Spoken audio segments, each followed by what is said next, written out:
Well, it's a very special day because we have today returning to the program Mike Lindell, CEO and inventor of MyPillow. What would you like me to say, David? I'm not a lawyer. The lawyers are lawyers. What's so hard to understand?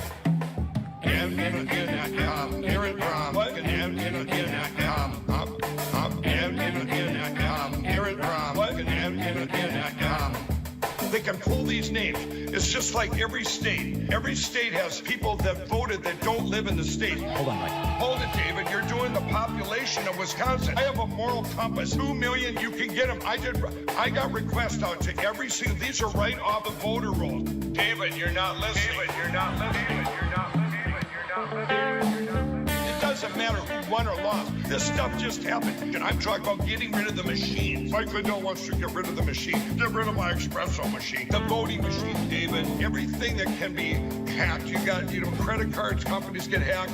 Businesses hacked. Gas companies hacked. Who did this attack? Who did this cyber attack? That's all I'm about. We can't have computers running our elections. Mike, you've mentioned so much. Let me just make one comment here. Nope. Melt them down and turn them into prison bars.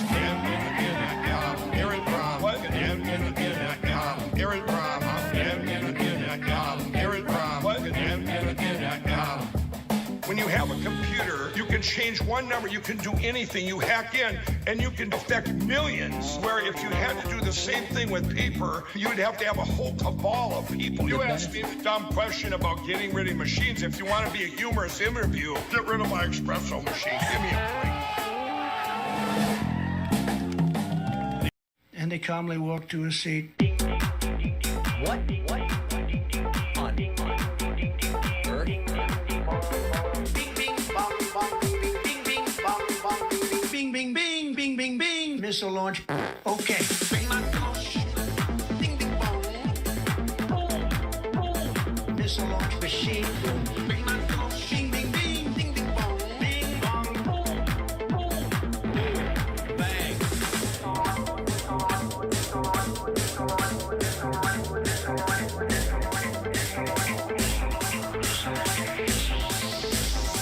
Machine boom.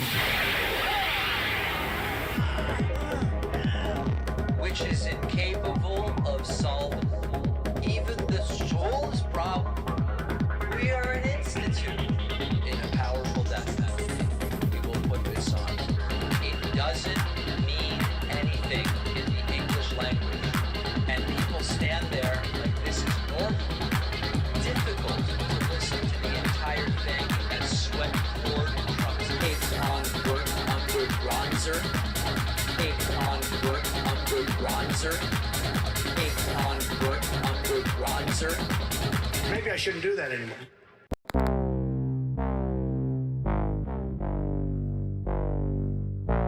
Trump was doing this with his personal toilet. But sinks, toilets, and showers. Elements of bathrooms. 10 times, 15 times. Elements of bathrooms. We're looking very strongly at sinks and showers. Elements of bathrooms. 10 times, 15 times. Elements of bathrooms. What on earth is going on with Trump and toilets? Trump's White House toilet would be clogged with documents that Donald Trump was flushing down the toilet. Is this the explanation? Big, massive dump. Elements of bathrooms. 10 times, 15 Trump was doing times. this with his personal toilet. Elements of bathrooms. And showers. Big, massive dump. Elements of bathrooms. Duty. 15 times. Not me, Elements of bathrooms. God bless the United States. Thank you very much. Elements of bathrooms. All right, welcome everybody. It is night 3 of the 2024 Democratic National Convention. Tonight we will hear from former President Bill Clinton. Very much looking forward to that. And we will also hear from the vice presidential nominee, Tim Walz. So many exciting things happening this evening. I believe even though, because they are running perpetually late, we would have missed the Stevie Wonder performance, but they are running so late that I believe we may actually hear it momentarily. In fact, I think it's next. Here is Olivia Juliana, who is a content creator. And I believe she might be introducing Stevie Wonder. So let's check that out. Registering to vote. Texans denied our voice. Okay. She's not addressing that right now, but I believe Stevie Wonder is next. We will be listening to your voicemails. I will be reading your super chats. We have some amazing interviews. Mike Prillo was in disguise at the DNC today. He basically shaved his mustache and put on a hat. He looked like Walter White. And a bunch of different people, including our friend Adam Mockler, interviewed him. And it's really funny. The disguise isn't fooling anybody. It's really quite remarkable. So we're going to get to that in a bit. I want to say thanks to Jason Sickmeyer as well as Jackson Carter for signing up on my website. Always appreciate everybody who has been here through the streams. This is night 3 of 4. Tomorrow night, we will be hearing from Kamala Harris, the nominee herself, on the final day. And let's see what's going on. I believe that it is scheduled to be Stevie Wonder. Let's see. I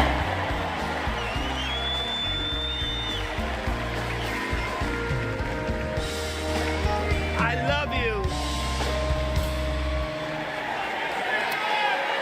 I just want to say, I love you. I love you. And every song that I've sang, every song that I've written, it's because of my love for you right here. But this year I've prayed very hard for peace to come to our world's nations, but also to each one of our hearts.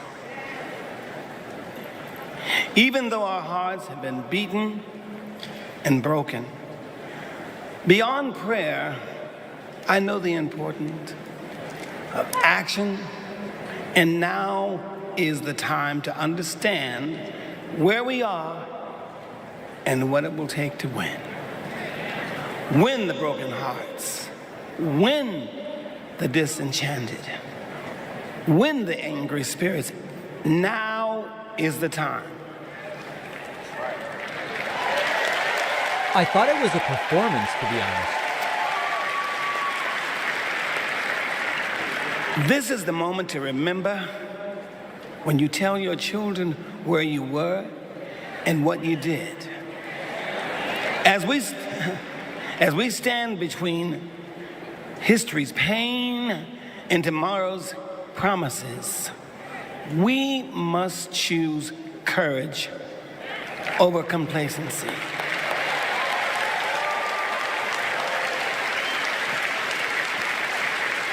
It is time to get up and go vote.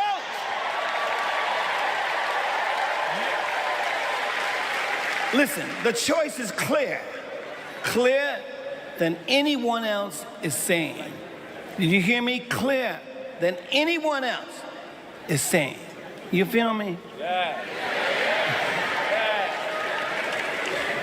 We need to choose joy over anger,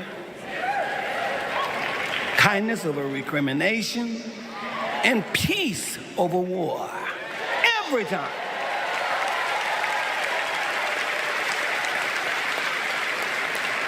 We must choose to be above the ugly words, the hateful anger, and the division those words and anger create.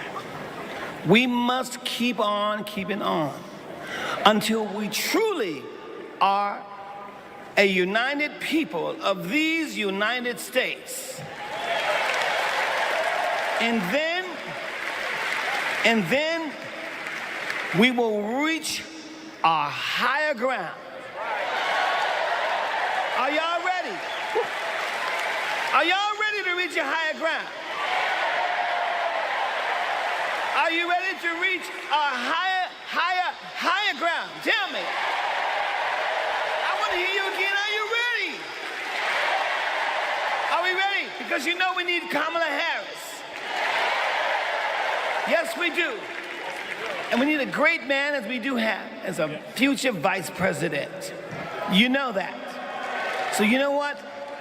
I'm depending on you to do, as Spike Lee would say, the right thing. Are y'all ready? Right. Are y'all ready? Are you ready? Mowski, are you ready? I'm ready, Steve. Kansas, are you ready? All right, we need everybody. Clap your hands like this. Everybody clap your hands. Clap, clap, clap. Wow, very exciting. Now somebody. I was texting with Jesse Dollemore earlier. He was all fired up for this performance. Here we go.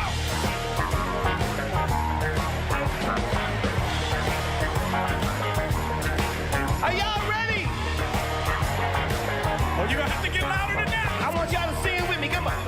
People. You can sing. Keep on lying. Still got the voice. Soldiers. Y'all say keep on one. Yeah.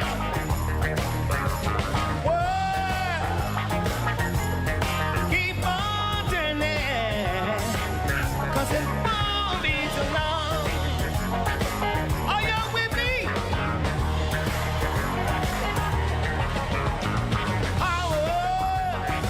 Sing. Keep on lying. For your people. Keep on dying. Hard to compete with Hulk Hogan, right? I mean, Keep on turning. 'Cause it won't be too long. Oh, yeah. So time ready, let me try it again. It's the last time I've ever hold it again. So glad that I know my man. Gonna keep on trying till I meet my higher ground.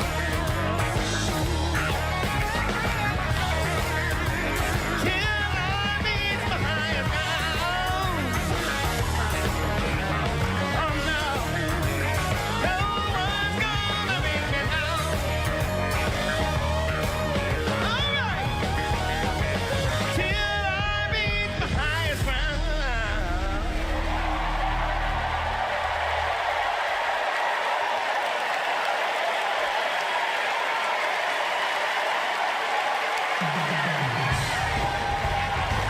Somebody scream.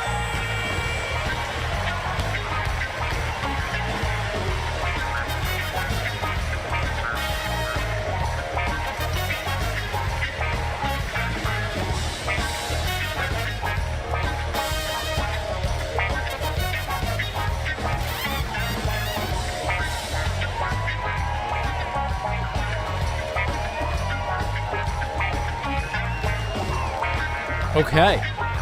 Really, really good stuff. Big fan of Stevie Wonder. Sounds great at 74. Really something, that voice. A big thank you to Alessio Luna. Welcome, Alessio. Really appreciate you. You're new member number 7 today. We are now going to be moving. I believe there is one more thing involving Kenan Thompson and friends before we move into the 9 p.m. Eastern hour, where we will very shortly hear from Bill Clinton. Bill Clinton will be speaking momentarily. Really, really great. Very curious to hear what his approach will be. Stevie's song is powerful, but so was his words. He said courage over complacency. He gave us a call in his remarks. But now I gotta tell you, the party is gonna keep going. We're just getting started, y'all. And this is a segment that I am very, very excited about, because it might be Wednesday night and we might be in Chicago, but it's starting to feel like something I've wanted to say my whole life. Live from New York, it's Saturday night. Please welcome Kenan Thompson.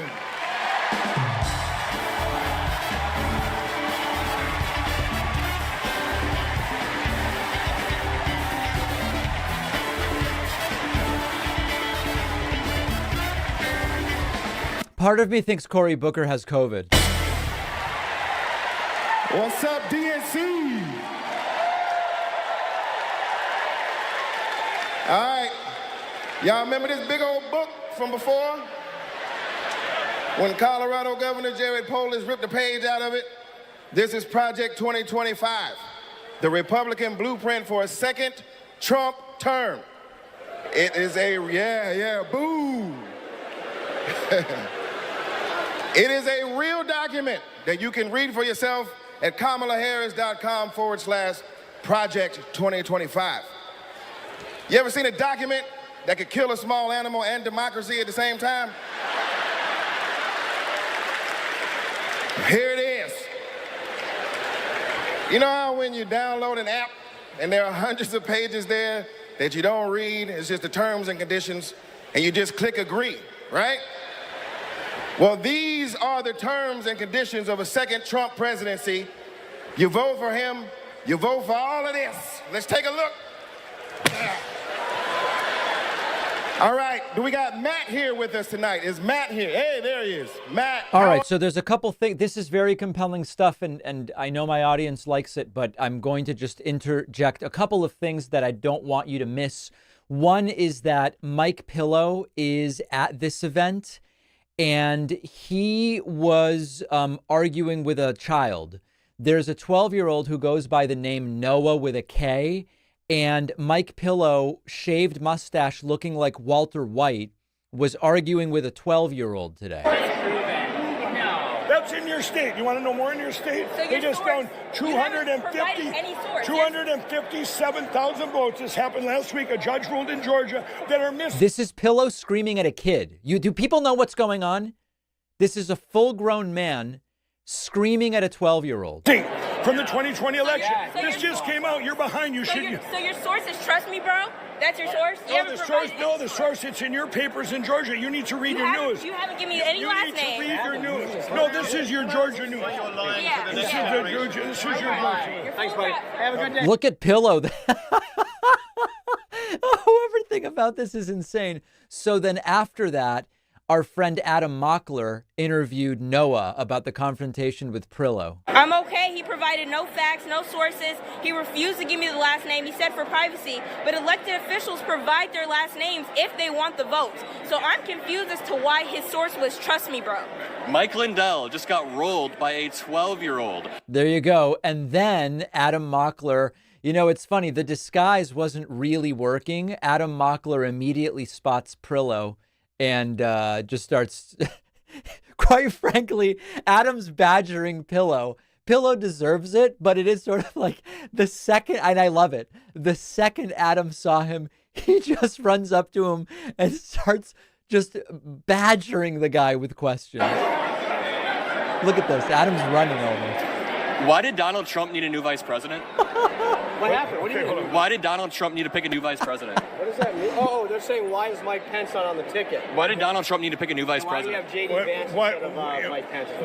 Why did Donald Trump send out a tweet saying Mike Pence didn't do what needed to be done, and then violence accelerated at that very moment on January 6th? Really coming at us. Really? Wow. Is that a question? Yeah. Why did Donald Trump need to pick a new Do VP? you realize how important January Answer the question. 7th and 8th are? Are you going to answer the question? What's the question again? Why did Donald Trump need a new vice president? Why do you like the borders being open? The borders aren't open. They're wide open. Langford introduced the bill. Killed by the fentanyl. Langford introduced the bill, and Donald Trump shot it down. Brainwashed. Who do you work for? Midas You guys Touch. have been Know the brainwashed. name. You guys have been brainwashed. Oh, Midas Touch. Yeah. These are the Midas Touch guys. Why did Donald Trump need a new VP? Hey, if you're going to show up at our convention, Isn't it great that you have, answer a simple isn't it great question? you have Elon Musk now instead of Jack Dorsey, corrupt Jack Dorsey? Why did Donald Trump need a new vice president? Because Mike Pence was not a good vice president. Because he didn't do what needed to be done. He didn't subvert the will of the American people. No. You need to understand. Anyway, so you get the gist. This is Pillow in disguise, mustache shaved, sunglasses, and a hat. And it wasn't really fooling anybody. And as soon as you hear the voice, obviously, you know exactly who it is. So it's pretty weaponized stuff. I will tell you that. Fascinating nonetheless. So really good Pillow stuff. A couple super chats. Did Stevie Wonder really need the teleprompter? Okay, it's a blind joke. All right, not super clever. Trump said he would like to join the army right now, which is crazy. Yeah, it's all completely nuts. It's all completely nuts. And big thank you to Gilberto Gonzalez, as well as Micro Kimmy Blackwell. We have a very, very special coupon code for just 2 more nights. DNC Not Weird is the code. I welcome you to sign up at joinpacman.com. Grab a Twitch Prime subscription. Welcome everybody watching on Twitter, Facebook. Thanks to you. I don't yet have the numbers from yesterday, but Monday was the best day we've ever had on YouTube. I've been doing this 74 years. Monday was the best day we've ever had on YouTube. Tomorrow I'll get data from yesterday. And I have only you all to thank for that. And it's an incredible thing to be here with everybody. I don't know how else to say it. Voicemails are, you can call 219-2-DAVID-P. William McLennan says Pillow has serious Dobson from Jurassic Park vibes going on there. Lynn says Pillow fight. Come on in, everybody. Let's see if we can get a voicemail or two here before the big programming. Bill Clinton will be speaking very, very shortly. Hi, David. Calling because I understand that you're a supporter of the Green New Deal and of green energy. Well, I'm standing under a windmill right now, and there are literally tens of millions of dead birds, and I don't ever hear you talk about that.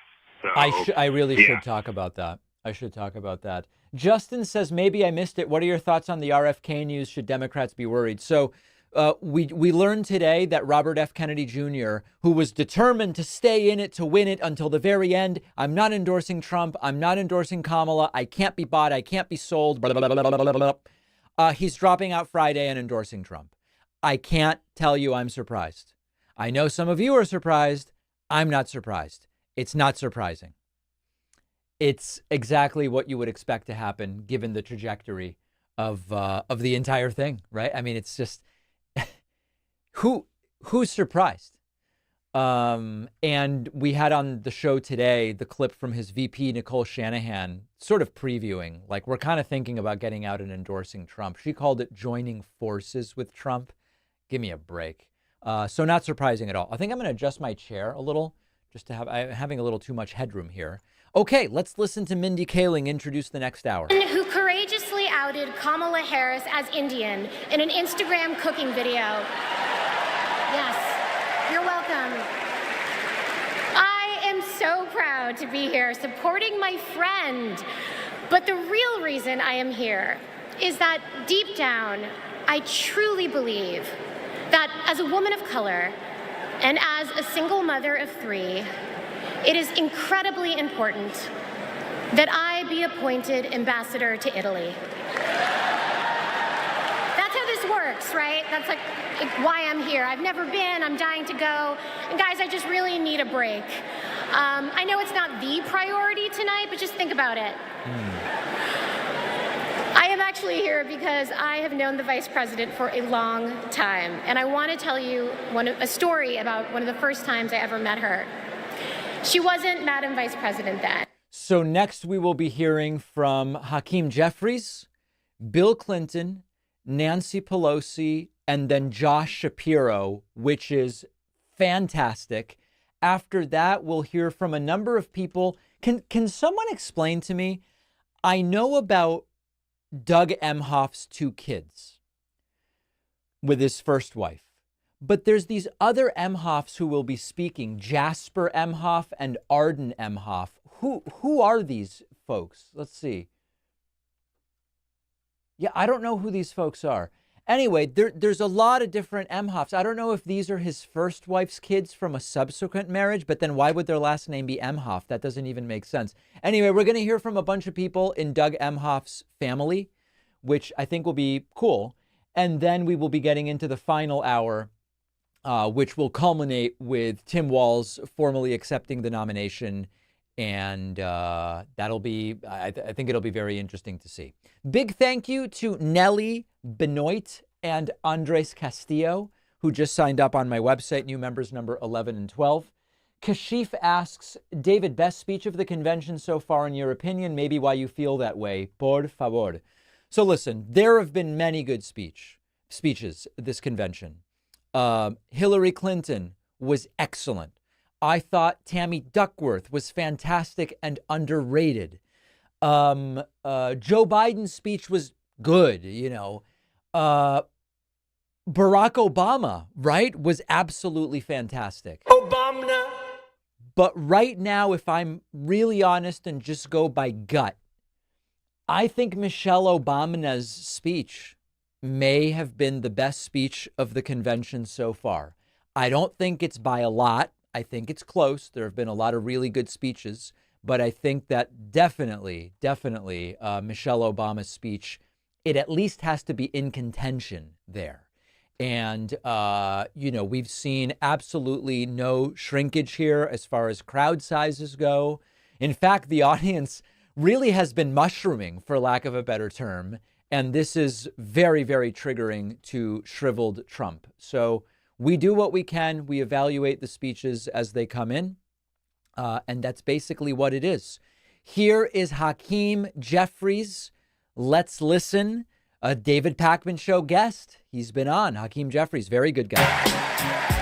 Good evening, Democrats. It's a high honor and a distinct privilege as a Brooklynite, New Yorker, and as an American to stand before you today and unequivocally express my support for Kamala Harris and Tim Walz to be the next president and vice president of the United States of America. Over the last few years, House Democrats have been hard at work, and we could not have asked for a better leader to partner with than President Joseph Robinette Biden, who will go down as one of the most consequential presidents of all time. Last month, President Biden selflessly passed the torch to Vice President Kamala Harris, who is ready, willing, and able to fight for the people. Kamala Harris is a courageous leader, a compassionate leader, and a common sense leader who will deliver real results for everyday Americans. Kamala Harris is fighting for our freedom. Kamala Harris is fighting for our families. Kamala Harris is fighting for our future. Together, let's make Kamala Harris the 47th President of the United States of America.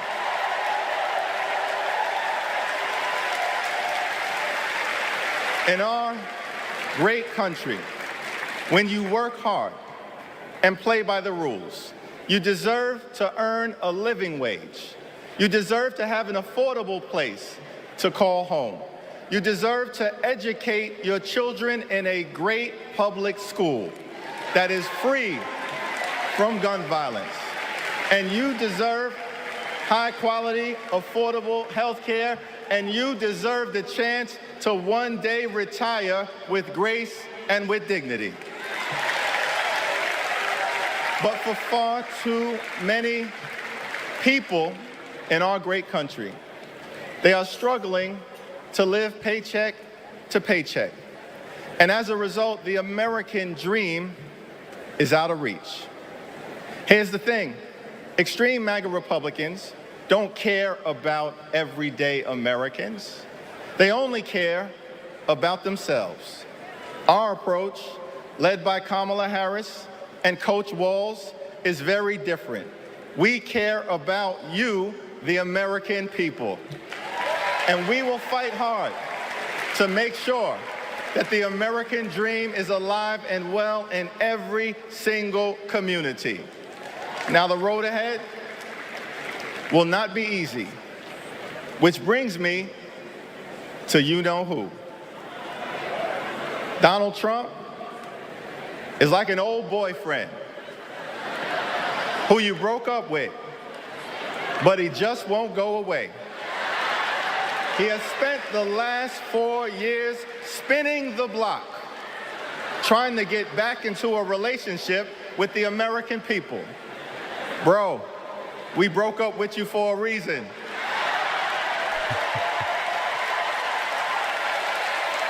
Trump was the mastermind of the GOP tax scam, where 83% of the benefits went to the wealthiest 1% in America. Trump failed our country during the COVID-19 pandemic. Trump is a chaos agent who is focused on himself, not the American people. Trump tried to destroy our democracy by lying about the election and inciting a violent mob to attack the Capitol. Trump put 3 extreme justices on the Supreme Court who destroyed Roe v. Wade. We broke up with you for a reason. Donald Trump can spin the block all he wants, but there's no reason for us to ever get back together. Been there, done that. We're not going back.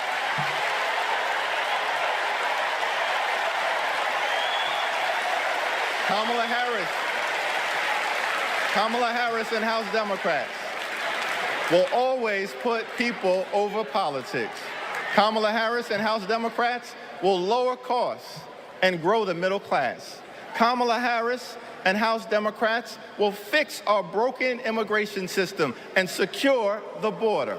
Kamala Harris and House Democrats will strengthen the relationship between the police and the community. Kamala Harris and House Democrats will continue to combat the climate crisis with the fierce urgency of now. Kamala Harris and House Democrats will protect Social Security, protect Medicare, protect Medicaid, protect the Affordable Care Act, protect working families, protect small businesses, protect the middle class, protect free enterprise, protect our children, protect our seniors, protect our veterans, protect our unions, protect our dreamers, and always protect a woman's freedom to make her own reproductive health care decisions.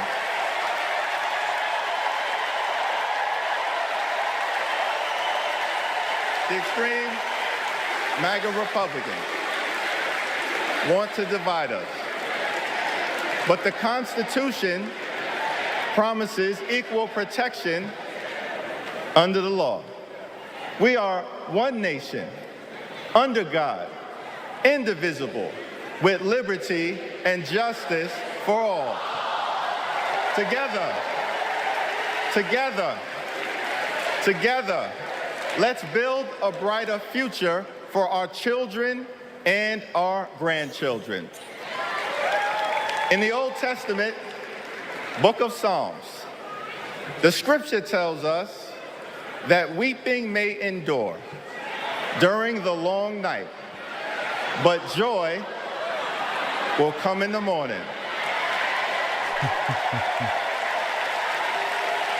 Here's how we do it.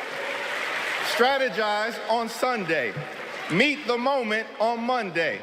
Take it to them on Tuesday. Work it out on Wednesday. Thank the Lord on Thursday. Fight the power on Friday. Set it off on Saturday. Get a few hours of sleep, wake up the next day, and do it all over again until joy comes in the morning.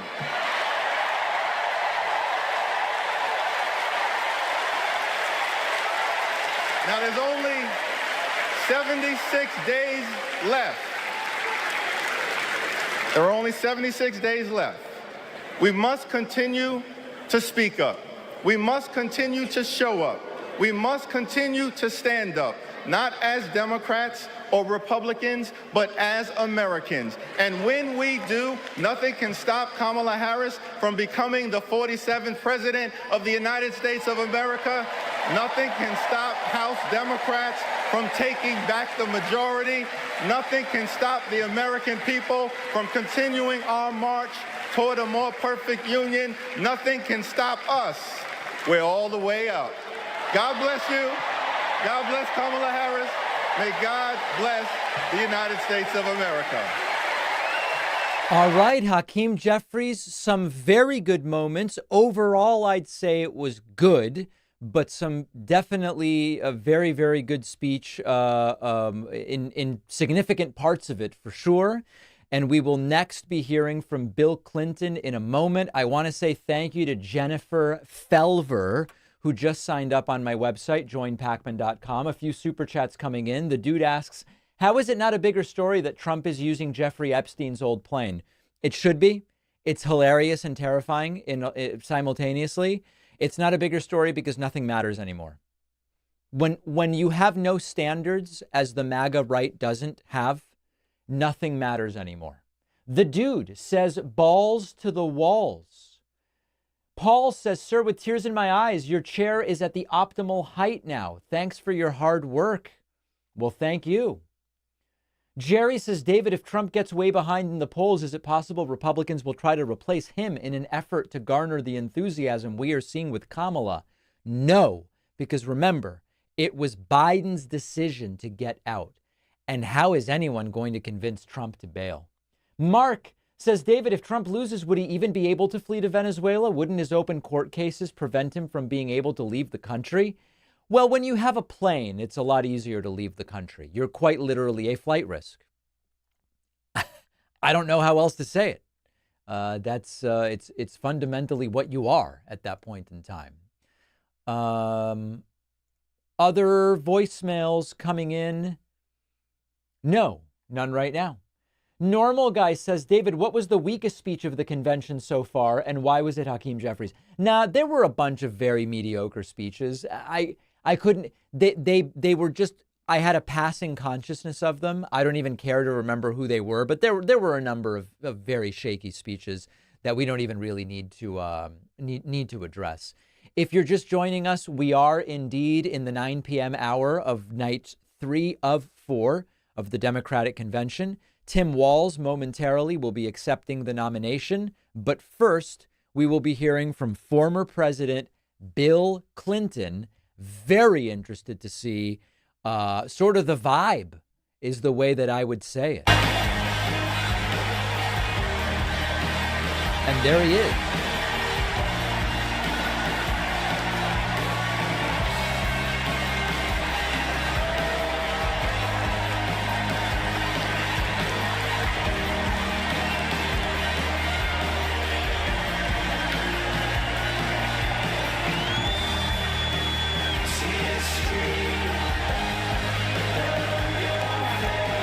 Can I tell you something funny? Bill Clinton, elected president 22 years ago, still younger than Donald Trump, who is, of course, the oldest major party nominee for president. Thank you. Whoa. 32 years ago. Sorry, 32. Let me ask you something. After the last 2 days, aren't you proud to be a Democrat?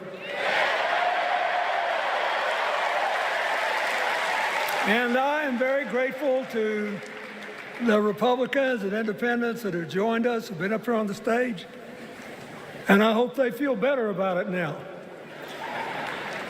Because I've seen all these things that even I have to be reminded of from time to time when I get my spirits down.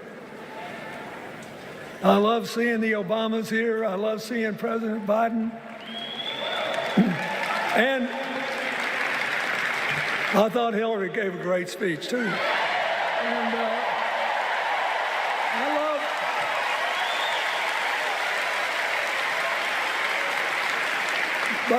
I love seeing all these young leaders.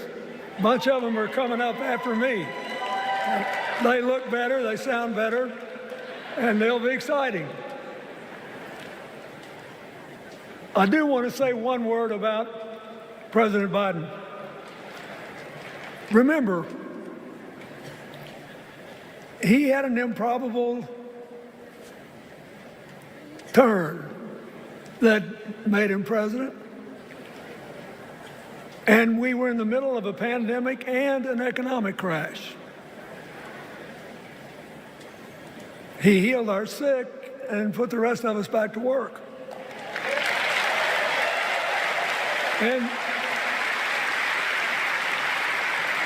He strengthened our alliances for peace and security. He stood up for Ukraine.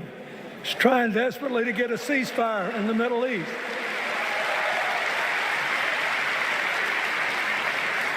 And then he did something that's really hard for a politician to do. He voluntarily gave up political power. And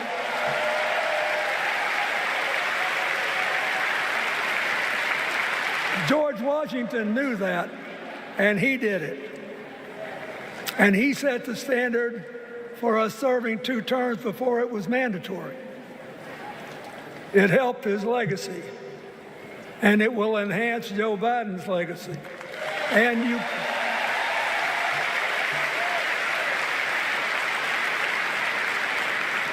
And it's a stark contrast to what goes on in the other party. So I want to thank him for his courage, compassion, his class, his service, his sacrifice. Nicely said. Joe Biden, thank you. And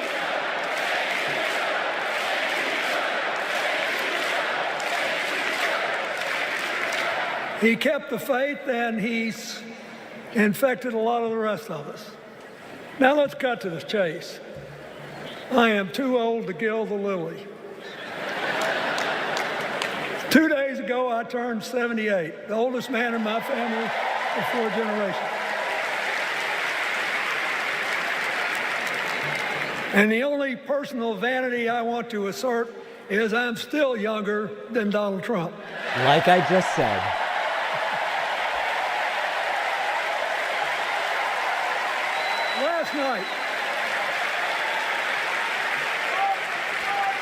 Last night, in what I thought was a very moving series of episodes, we nominated Kamala Harris and Tim Walz. And just think about that. 2 leaders with all-American but still improbable life stories. It could only happen here. Their careers, after all, started in community courtrooms and classrooms. 2 leaders who spent a lifetime getting the good job done. Now, one of the things that I've noticed over my increasingly long life, that a presidential election is unique in several ways. First of all, it's the greatest job interview for the greatest job in the world. Secondly, the Constitution says we, the people, get to do the hiring. And the third thing is that every 4 years, we get to change the requirements for the job. So here's what I'm thinking, because I try to apply this in every election. Will this president take us backward or forward? Will this president give our kids a brighter future? Depends. Will this president bring us together or tear us apart?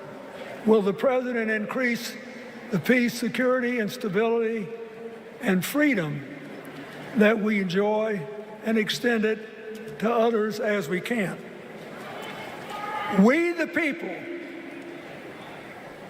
we have to make a decision about these kind of questions. And every 4 years, it's a little different because the people come at the candidates, and they say, as they're saying now, here are our problems, solve them. Here are our opportunities, seize them. Here are our fears, ease them. Here are our dreams, help them come true.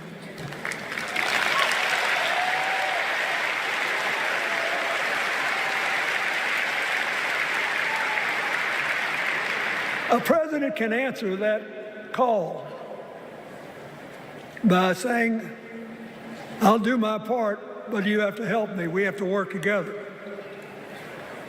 Or you can dodge what needs to be done by dividing, distracting, and diverting us. So in 2024, we got a pretty clear choice, it seems to me. Kamala Harris for the people,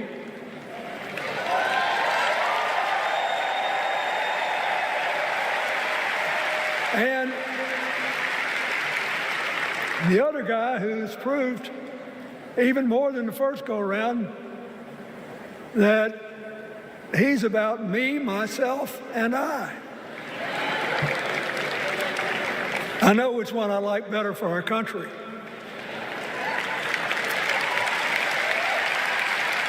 I see some people talking about the left-hand tremor that Bill Clinton has and talking about Parkinson's.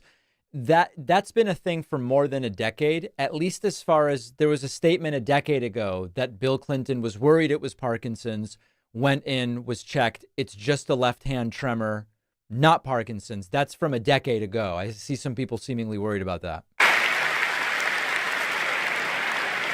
When she was young, she worked at McDonald's. And she greeted every person with that 1,000-watt smile and said, how can I help you? Now she's at the pinnacle of power and she's still asking, how can I help you?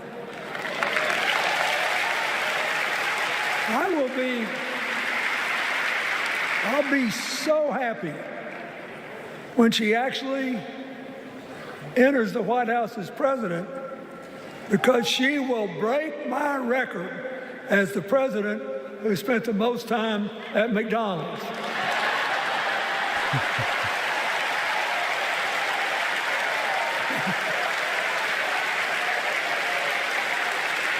Now, but we got an election to win. And remember, we've got a guy that's pretty good at what he does. Donald Trump has been a paragon of consistency. He's still dividing, he's still blaming, he's still belittling other people.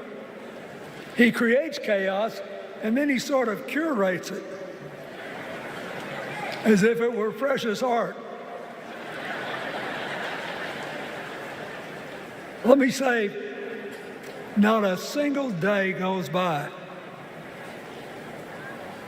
even though I've been gone for well over 23 years from the White House, not a day goes by that I don't thank the Lord for the chance I had to serve and what it meant. And one of the reasons, thank you. Wait.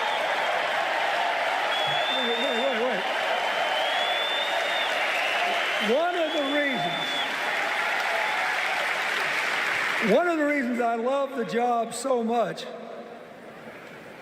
is that in the toughest times, even on the darkest days, if you tried hard enough, there was always something good you could do for somebody else. Now, some days that's not easy to do. You've got to deal with all these emergencies, or there's something going on here, there, or yonder. But Kamala Harris is the only candidate in this race who has the vision, the experience, the temperament, the will, and yes, the sheer joy to get something done.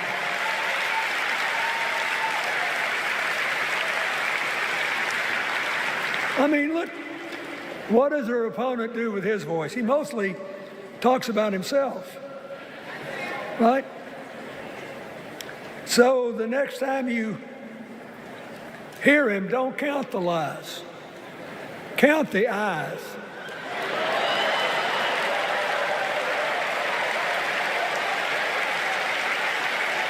Count the eyes. His vendettas, his vengeance, his complaints, his conspiracies. He's like one of those tenors opening up before he walks out on stage, like I did, trying to get his lungs open by singing me, me, me, me, me, me.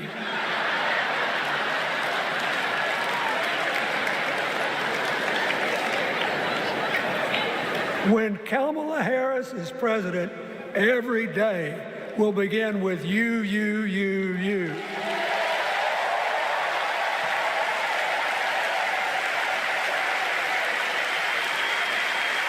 So, we got to ask ourselves the questions if we're going to hire a president. Do you want to build a strong economy from the bottom up and the middle out? Or do you want to spend the next 4 years talking about crowd size?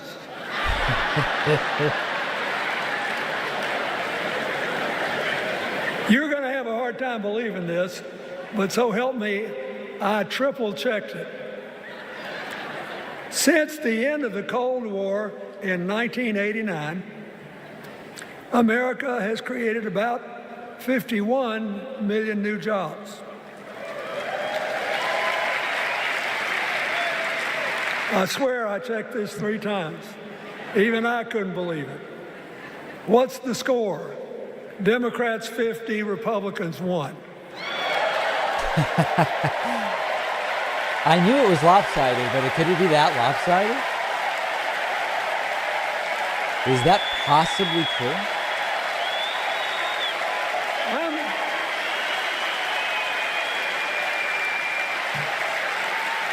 I'm glad that we've got a championship winning coach on our team.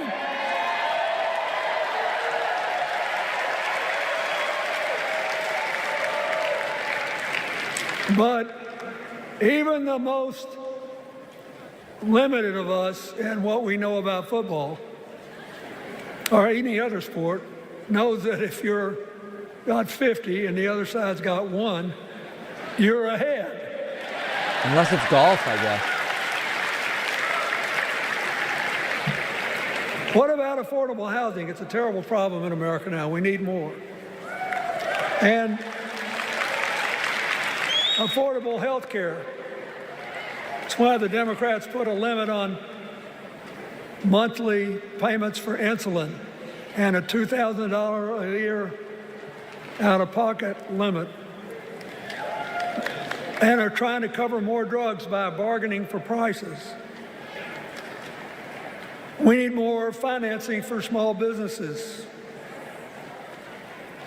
We need still to strengthen our alliances. I almost croaked in the first debate of this election season when President Trump said nobody respected America anymore like they did when he was president. Wait. And with a straight face. Look, you got to give him. He's a good actor. With a straight face, he cited as evidence of the respect that existed for us when he was there, the presidents of North Korea and Russia. Stretch to call Kim Jong-un president. I'd rather have the people who respect us now. And one of the things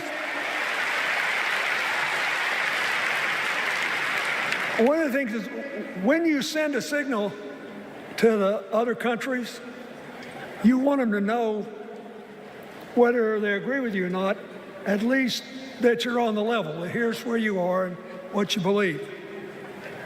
What are they supposed to make to these endless tributes to the late, great Hannibal Lecter?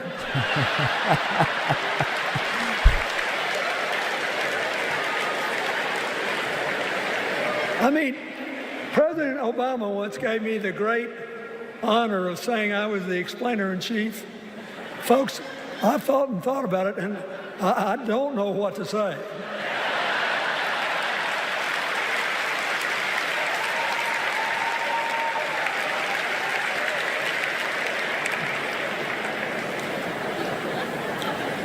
Like Hakeem Jeffries, I too want an America that's more joyful, more inclusive, more future-focused. Just think what a burden it's been on us to get up day after day after day after day, buried in meaningless hot rhetoric, when there's so many opportunities out there, so many problems that need to be solved. I want that. And that's the America Kamala Harris will lead.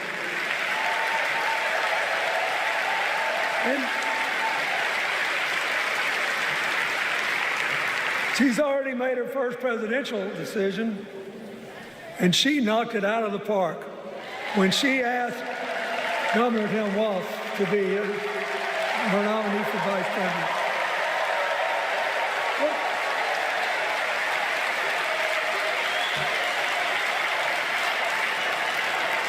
As they used to say when I was a young man growing up in Arkansas, you do not have to be all broke out with brilliance. You just look at Tim Walz, listen to him, follow his record as a teacher, as a coach, in the National Guard, as a congressman, where he was the only Democrat, save one, elected in that district in more than 100 years. And he stayed a long time. And then he became a great governor. And by all accounts, he was a crack shot who had the courage among his rural constituents to say, we do not need these assault weapons available to people who can kill our kids in school.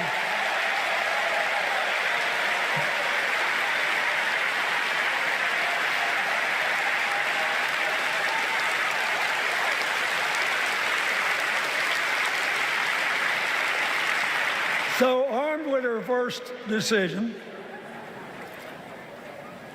Kamala Harris confronts an interesting dilemma. We're going to walk out of here feeling pretty good, I think.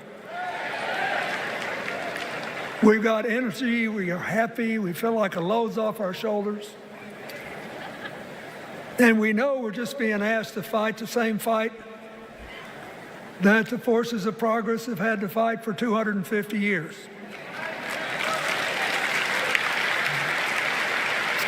In the face of stiff and often violent opposition, we have to find a way to go forward together, where we the people make our union more perfect. So that's a good thing. How could we possibly lose? Kamala Harris has fought for kids her whole life that were left out and left behind. She's taken on gangs trafficking across the border. She's fought to protect the rights of homeowners.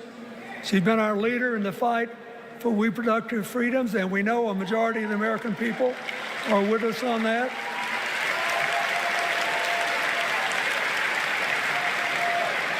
And she's gained an invaluable amount of experience as vice president, advancing our values and interests around the world. She's already said she's going to work really hard to make sure that no American working full-time lives in poverty or has to worry about their children living in poverty. She says that we got to make home ownership an achievable dream for everyone, not just a privilege. She said that and this meant a lot to me, that she would protect everybody's right to vote whether or not they voted for her. They were citizens, and they deserve the right to vote.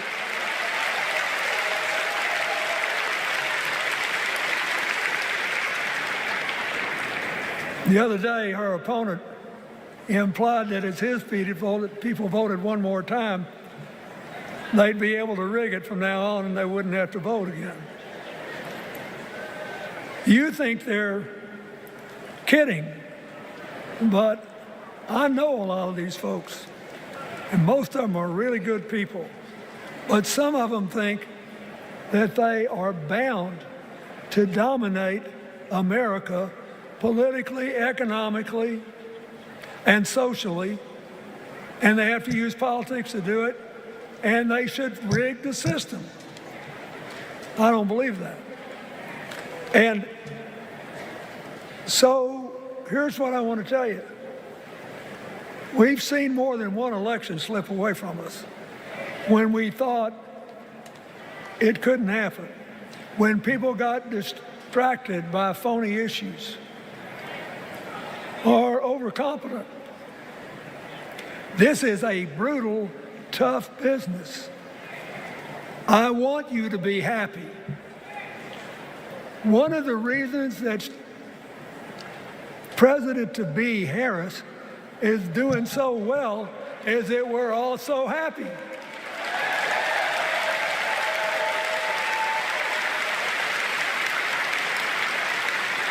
But you should never underestimate your adversary. And these people are really good at distracting us, at triggering doubt, at triggering buyer's remorse. As the Obama said so eloquently last night, they are human, you know. They're bound to make a mistake now and then. We got to be tough. And so, as somebody who spends a lot of time in small towns and rural areas in New York and Arkansas and other places, I urge you to talk to all your neighbors. I urge you to meet people where they are. I urge you not to demean them, but not to pretend you don't disagree with them if you do. Treat them with respect, just the way you'd like them to treat you.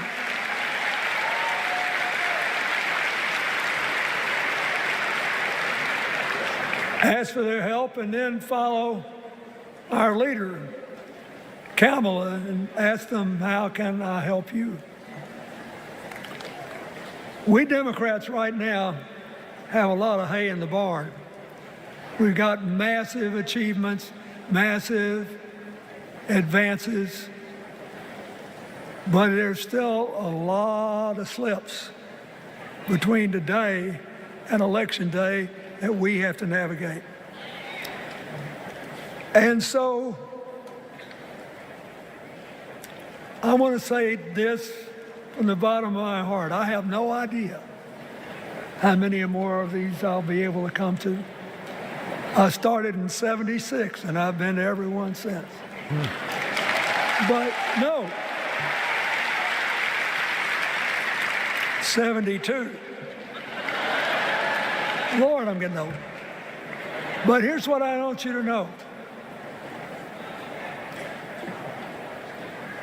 If you vote for this team, if you can get them elected and let them bring in this breath of fresh air, you will be proud of it for the rest of your life. Your children will be proud of it. Your grandchildren will be proud of it.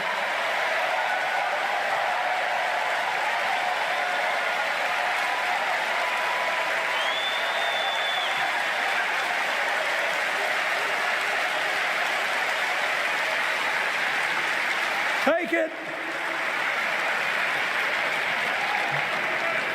from a man who once had the honor to be called in this convention the man from hope. We need Kamala Harris, the president of joy, to lead us.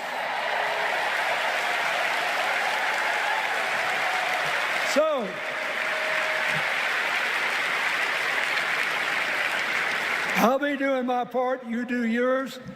I'll see you when we're making a real joyful noise when the votes are counted. God bless you, and God bless America.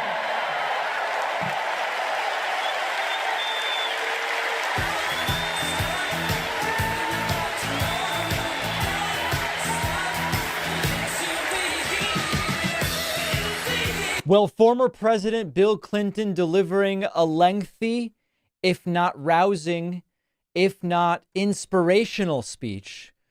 Certainly a different Bill Clinton, okay, than from 20 years ago, but he's there and he said it, and it made a lot of very interesting, points,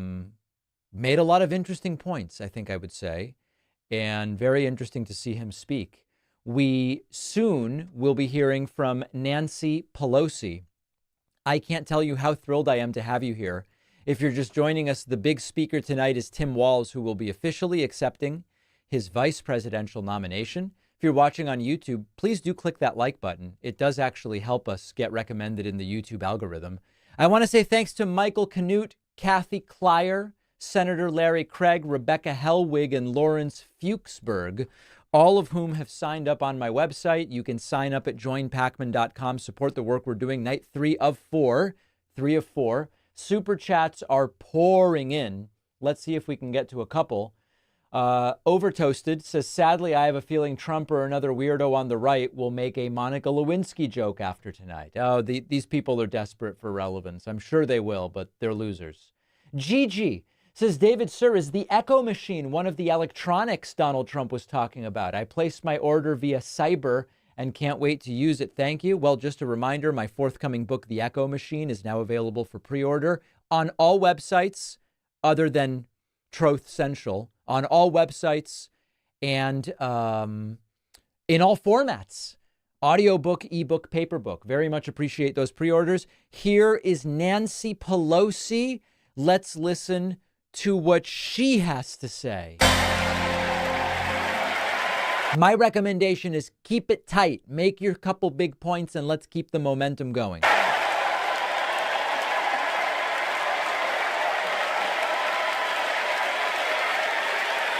Hello, California. Hello, Maryland. Hello, Democrats.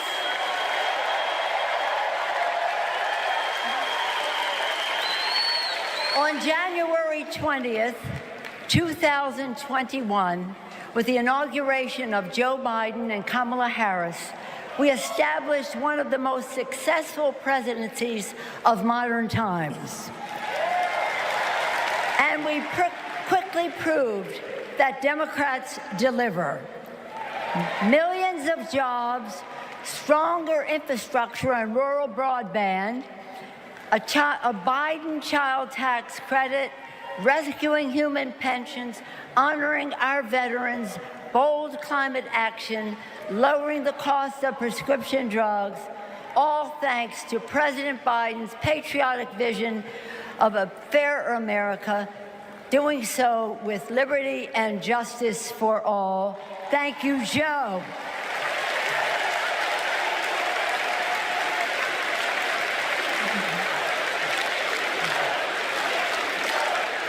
And I know that Vice President Harris is ready to take us to new heights. I've known Kamala Harris for decades. Personally, I know her a person of deep faith, which is reflected in her community care and service. Officially, she is a leader of strength and wisdom and eloquence on policy, most recently demonstrated fighting for a woman's right to choose. Politically, she is astute and strategic in winning difficult elections, quickly securing the nomination with dignity and grace, and choosing Tim Walz as our vice president. I had the honor of serving with Tim for 12 years in the Congress. He united Democrats, Republicans, and independents to turn a red district blue. He showed courage when he came to Congress in voting for the Affordable Care Act, meeting the needs of his constituents despite Republicans' lies and misrepresentation. When he went home, won the election, he returned to Congress, he fought for our Americans' heroes as the Democratic leader of the Veterans Affairs Committee. Thank you, Tim.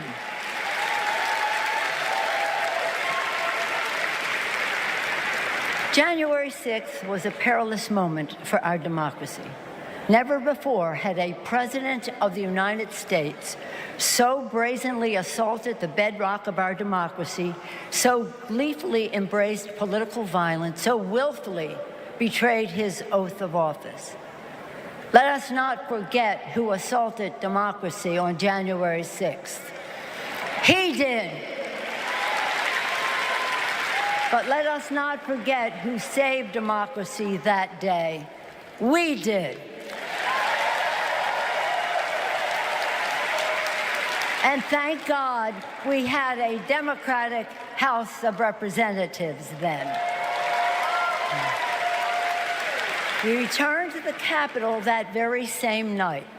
We insisted on certifying the election results on the floors of the House and the Senate. And we demonstrated to America and to the world that American democracy prevailed.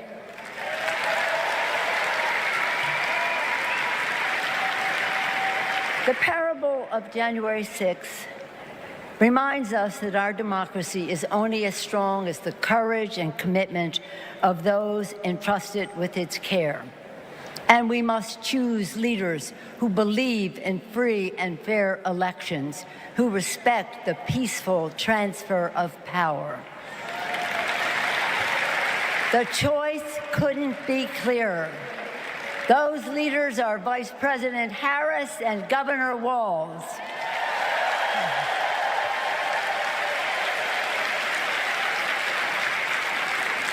When the sun rose on January 7th, as our national anthem declares, we gave proof through the night that our flag was still there.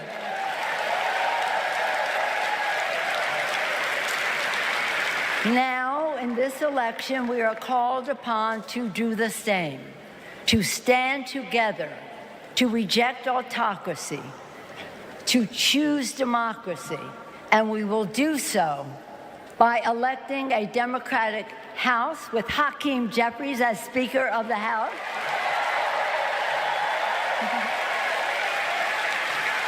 electing a Democratic Senate, electing Tim Walz as Vice President of the United States, and electing Kamala Harris as the President of the United States. Onward to victory!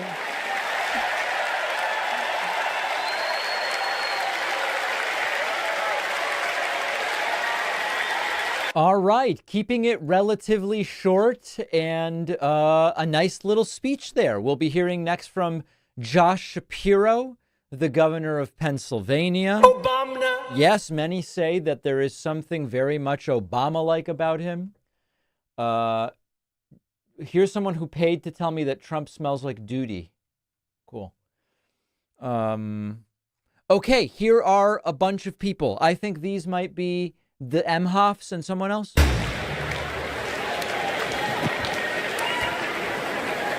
Kamala Harris is our auntie.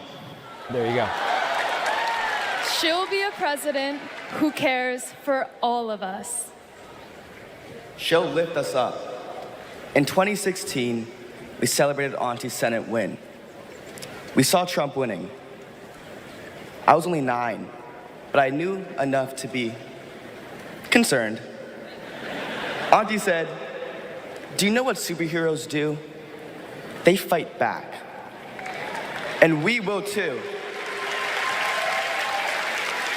She will make time for what matters.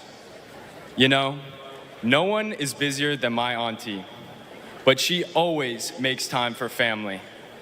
From moments as simple as cooking and sharing a meal, to exchanging stories and jokes. Auntie taught me about being present in what's important, and I know that's how she'll lead. She'll treat everyone with respect. Even as a kid, Auntie made me feel that I was seen, that my words are important, that I am important and loved. I know she'll value others' perspectives, no matter their age or their background. Auntie, we love you. We're so proud of you. And most importantly, you're a baller. And as you'd say, let's win this thing. Let's win this thing.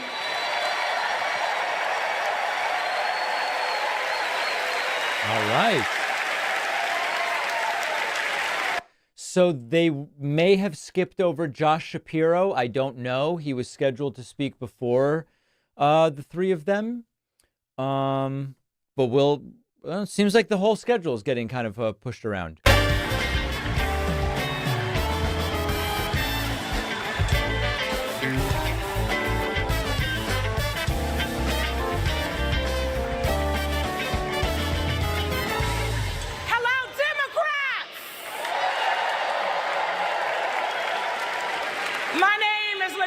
Simon, and I am running for Congress. And I'm here tonight to tell you all about the Kamala Harris that I know. I'm gonna tell you.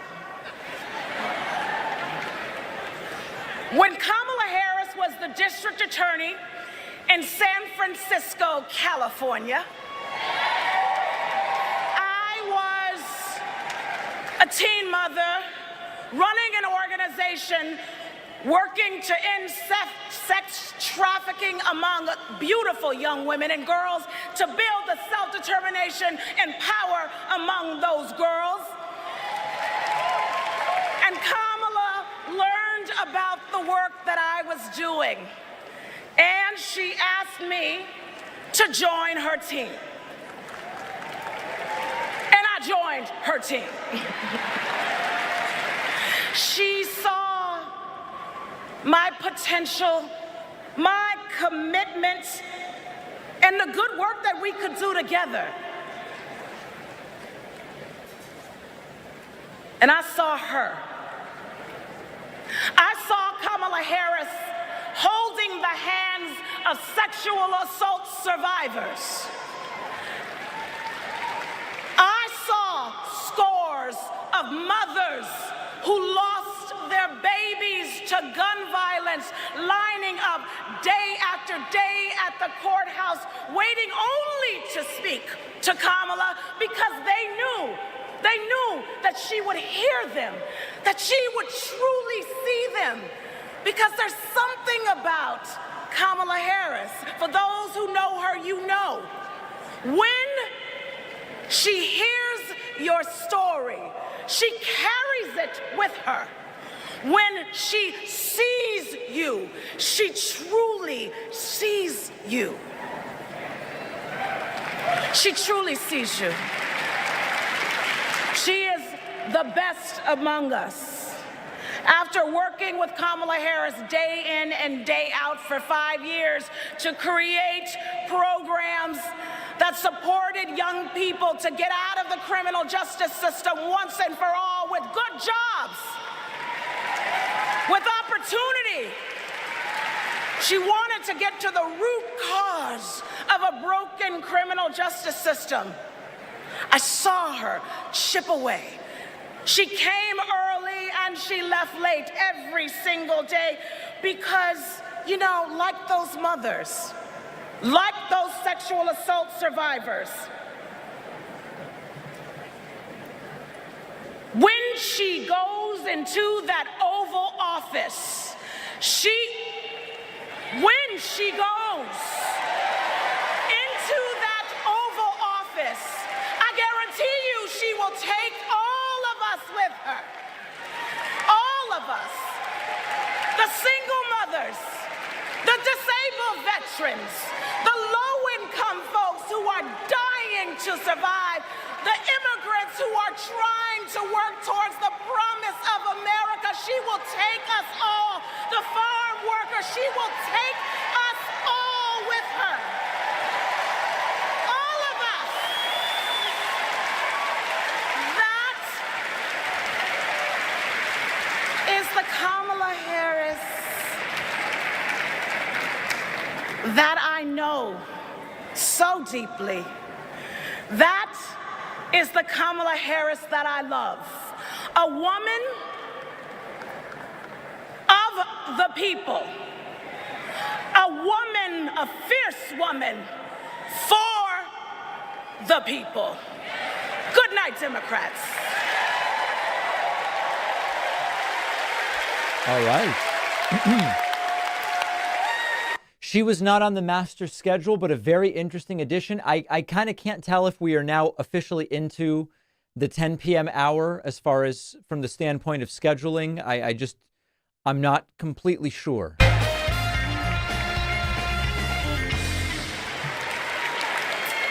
35 years ago, in my first week at law school, I met a new classmate, Maya Harris. We became best friends, but the way Kamala tells the story, we'd already fallen in love by graduation day. And when Maya and I married, I not only gained a life partner I love, a daughter I adore, and a mother-in-law I revered, someone I affectionately called Mother Harris, I also gained a sister I cherish, Kamala. Now, Maya, Kamala, and I each pursued different legal careers, but we were motivated by the same values: a belief in equal opportunity, a yearning for fairness, a passion for justice. Values Mother Harris taught those two little girls, values that powered Kamala's public service from the very beginning. You know, one of Kamala's very first cases in the district attorney's office, it involved a woman, an innocent woman, wrongfully arrested in a police raid. It was a Friday afternoon, and the courthouse was shutting down for the weekend. And look, most prosecutors, they would have gone home and dealt with the matter the following Monday. But not Kamala. You see, my sister-in-law knew that if the judge didn't see this woman that afternoon, she'd spend the entire weekend in jail. And Kamala, she wondered, does this woman work weekends? Would she lose her job?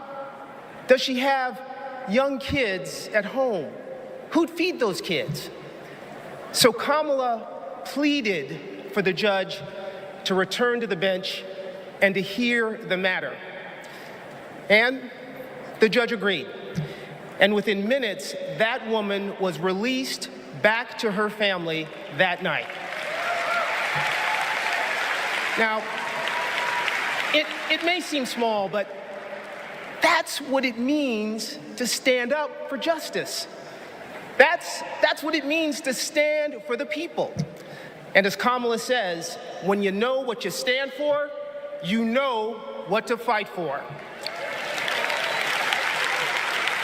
And look, believe me when I tell you, as a sister, a daughter, an auntie, and a mother, I've seen Kamala fight for her family. As district attorney, attorney general, U.S. Senator, and Vice President of the United States, I have watched her fight in the halls of power for those who have no voice there. And as president, I know she'll fight for you. She'll fight for all of us. Because, friends, when Kamala fights, we win. Thank you. God bless you. All right, some nice additions to the schedule, even if they weren't on the schedule.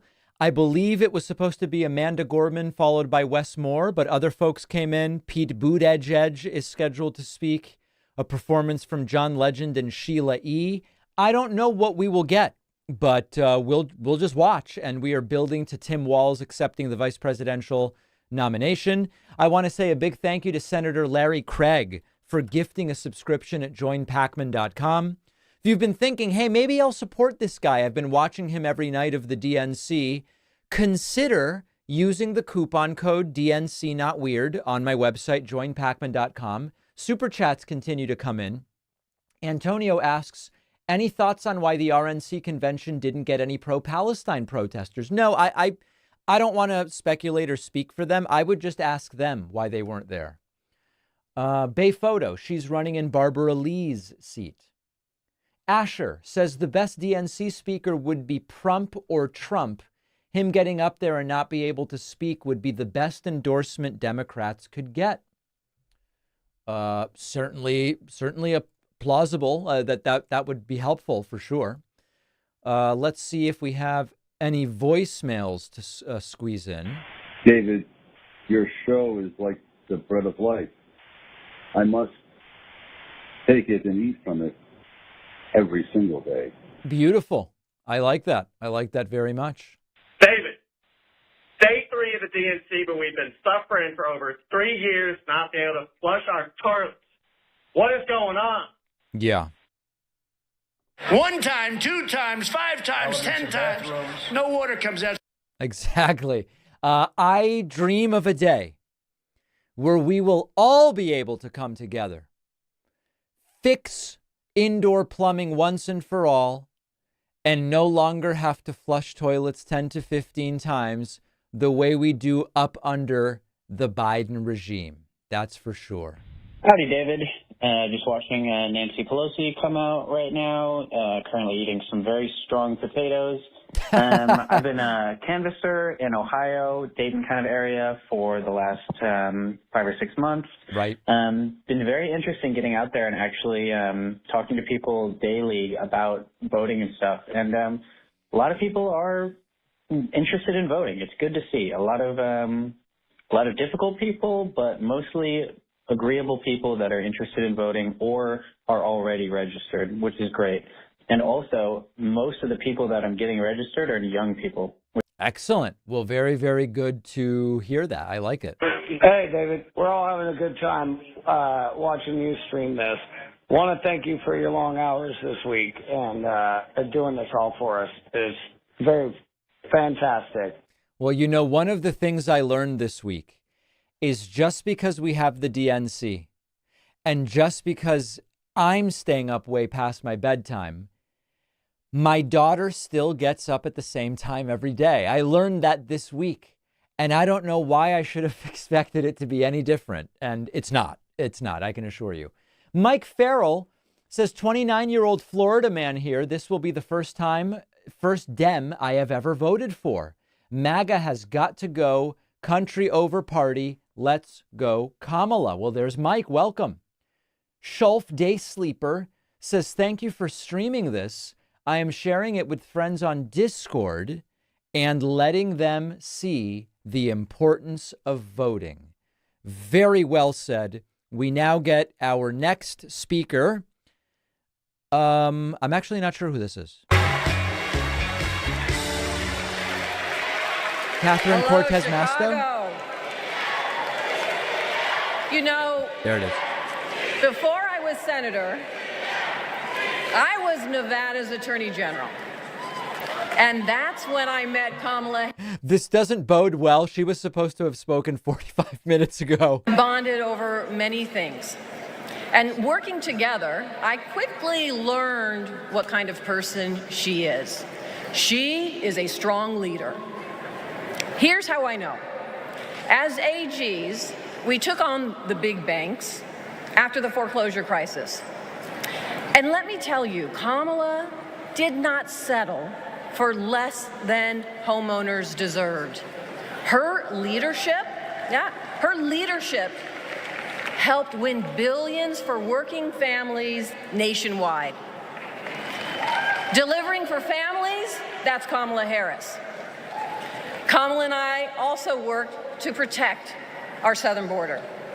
During that time, Kamala invited a group of AGs across the border to meet with Mexican officials. Now, we worked together to put transnational criminals and drug smugglers behind bars. Holding criminals accountable, that's Kamala Harris. Listen, and when we took on human traffickers, Kamala had us meet with survivors so that we could understand who we were fighting for. Standing up for justice, that's Kamala Harris. So trust me when I say I know she will fight for our families and our freedoms. Now, we must fight for her. Every vote matters. I know. In 2016, Nevadans elected me, the granddaughter of a baker from Mexico, to serve as the first Latina in the United States Senate. I'll tell you what. And in 2022, my reelection came down to 7,928 votes. Because of voters in Nevada, the Democrats won the Senate majority. And I'm here to tell you, we can do it again. We can send Kamala Harris and Tim Walz to the White House. Are we ready to do it? Are we ready to fight? Let's get it done, Chicago. Thank you, everyone. All right, short and sweet, nice speech. Shamari says, David, sir, see how you have streamed the DNC until late for us? Very mindful, very demure. Couldn't have said it better myself, Shamari. Couldn't have said it better myself. Absolutely. Okay, here is Josh Shapiro. Thank you. 2.5 centuries ago, in Philadelphia, a band of patriots declared their independence from a king and set ourselves on a path of self-determination. Generation after generation has embraced that responsibility. Ordinary Americans rising up, demanding more, seeking justice. And in every chapter of our American story, we've made progress and advanced the cause of freedom. Today we find ourselves writing that next chapter. Will we be a nation defined by chaos and extremism? Or will we choose a path of decency, honor, and continued progress? Kamala Harris, well, she has spent her entire career making progress. Donald Trump, a man with no guardrails, wants to take away our rights and our freedoms. And listen, while he cloaks himself in the blanket of freedom, what he's offering isn't freedom at all. Obama. Because hear me on this, it's not freedom to tell our children what books they're allowed to read. No, it's not. I don't like this comment that he comes across as Diet Barack Obama. He comes across as Jewish Barack Obama, is how I would say it. And hear me on this, it sure as hell isn't freedom to say you can go vote, but he gets to pick the winner. That's not freedom. But you know what? You know what, Democrats? We are the party of real freedom. That's right. The kind of real freedom that comes when that child has a great public school with an awesome teacher because we believe in her future. Real freedom that comes when we invest in the police and in the community so that child can walk to and from school and get home safely to her mama. Real freedom that comes when she can join a union, marry who she loves, start a family on her own terms, breathe clean air, drink pure water, worship how she wants, and live a life of purpose where she is respected for who she is.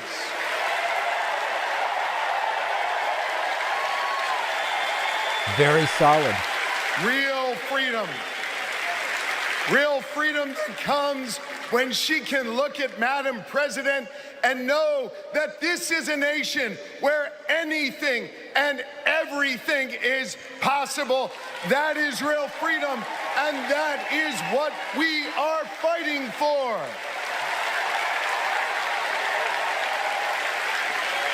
You know,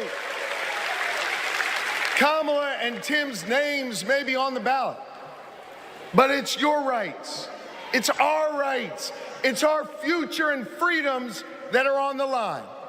And you have the power to shape the future of this country. Just like our ancestors who fought for freedom on the battlefield and sat in at lunch counters so our kids could stand up. Now it's on us. It's on us, my friends, to organize in our communities and on our For You pages around three basic American principles. We value our freedom, we cherish our democracy, and we love this country. And listen,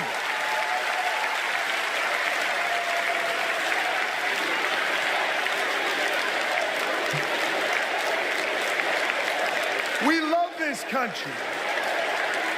And listen, despite our challenges, hear me on this, I want you to know I have never been more hopeful because I see in all of you the enduring promise of America.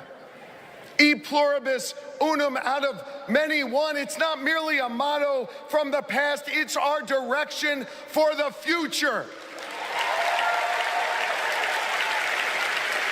You see, you all give me hope, and you all have the power. So let's use that power. Let's do the hard work necessary to win this election and write the next chapter in our American story. So are you ready to protect our rights? Are you ready to secure our freedoms? And are you ready to defend our democracy? And are you ready to elect Kamala Harris and Tim Walz? America, let's get to work. Obama. A rousing speech from Pennsylvania Governor Josh Shapiro, a guy I really wouldn't mind seeing be president of the United States someday, really part of the deep bench on the Democratic side. Welcome to Terry Fincher and Gary DeRoche, the newest members at joinpacman.com. Here is Poet Laureate, National Youth Poet Laureate, Amanda Gorman.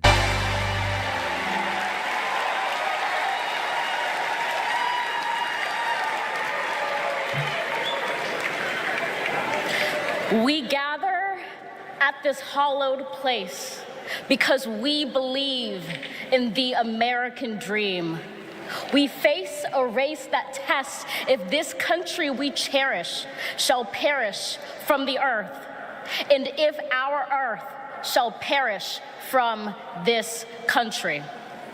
It falls to us to ensure that we do not fall, for a people that cannot stand together cannot stand at all. We are one family, regardless of religion, class, or color. For what defines a patriot is not just our love of liberty, but our love for one another.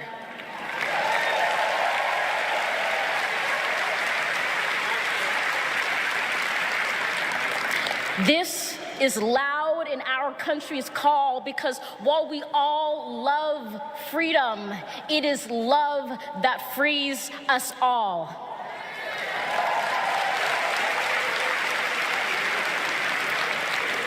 Empathy emancipates, making us greater than hate or vanity. That is the American promise, powerful and pure. Divided, we cannot endure, but united, we can endeavor to humanize our democracy and endear democracy to humanity.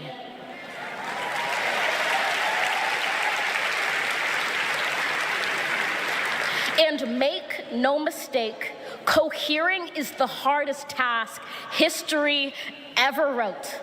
But tomorrow is not written by our odds of hardship, but by the audacity of our hope, by the vitality of our vote.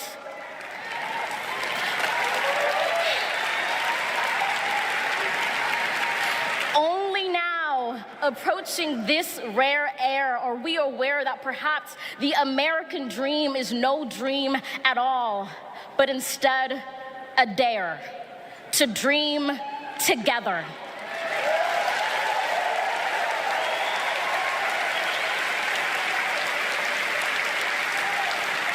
Like a million roots tethered, branching up humbly, making one tree. This is our country, from many won, from battles won, our freedoms sung, our kingdom come has just begun.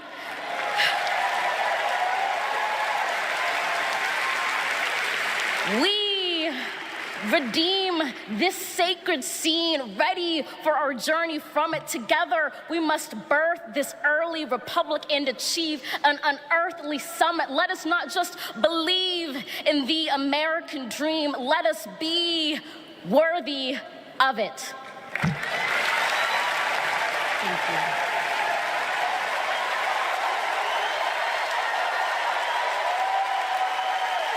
A poem from Amanda Gorman as we continue on night 3 of 4.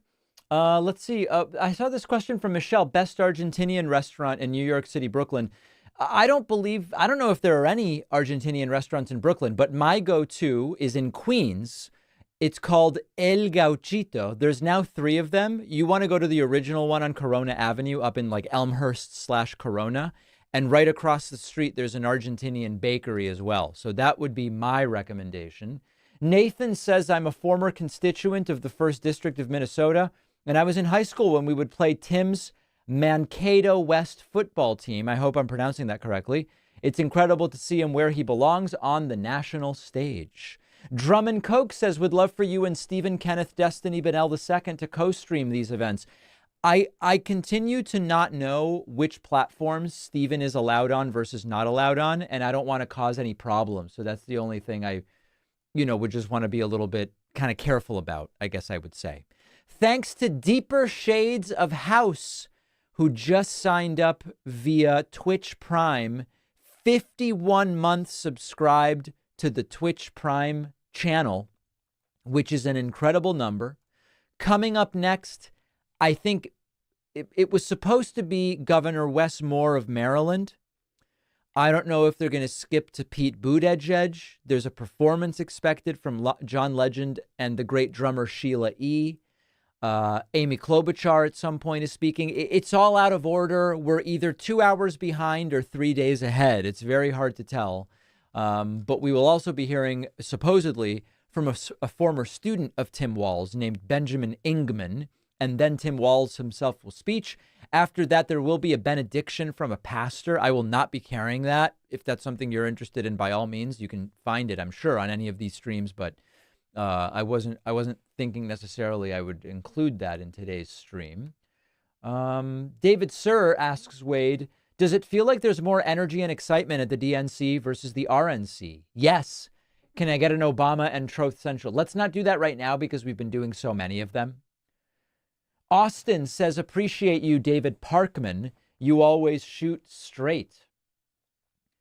David wants me to play the Mexico and China will replicure Trump glitch. I actually don't have that one.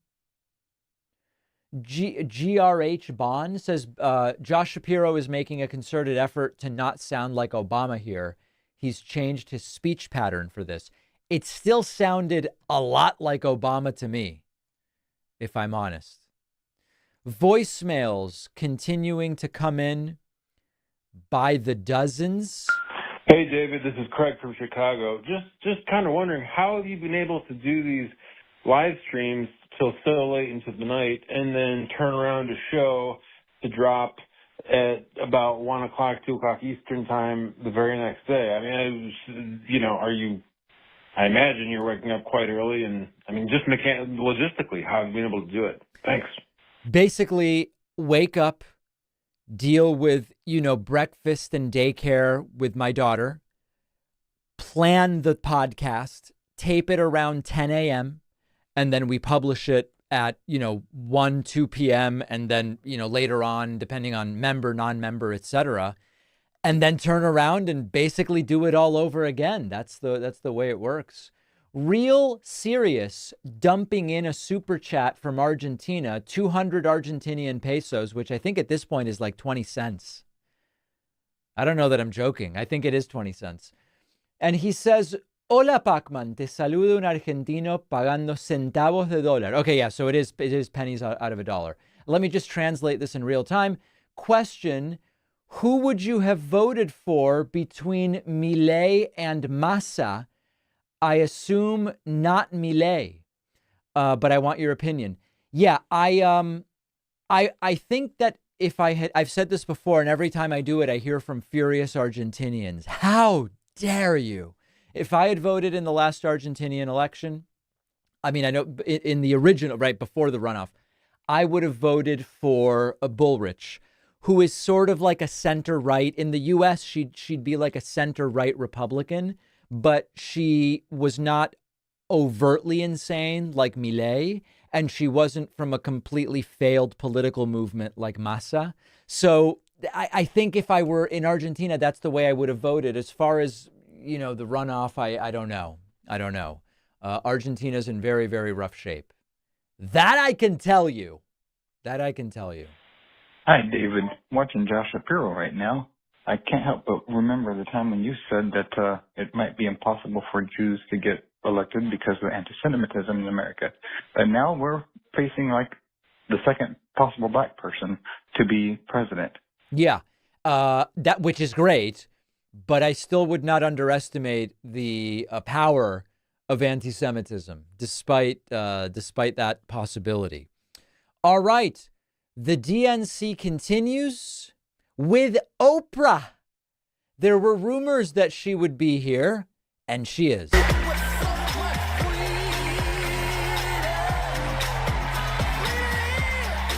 we will ban men.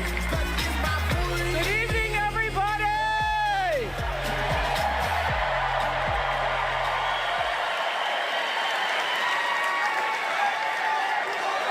Who says you can't go home again?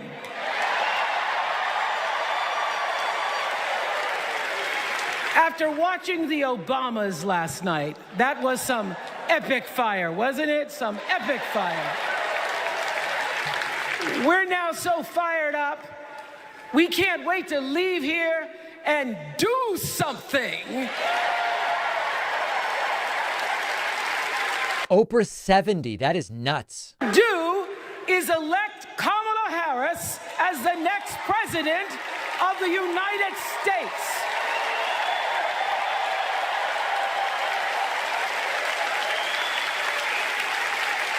I am so honored very to have been mindful, asked to very speak demure. on tonight's theme about what matters most to me, to you, and all of us Americans: freedom.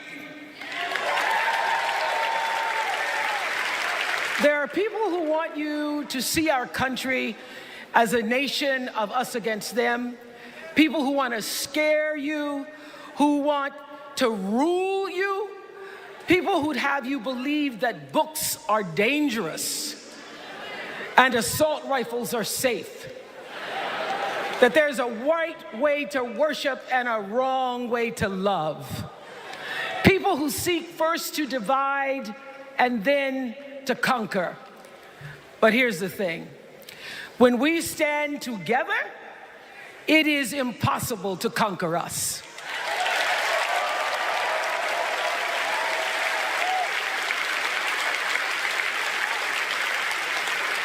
In the words of an extraordinary American, the late Congressman John Lewis,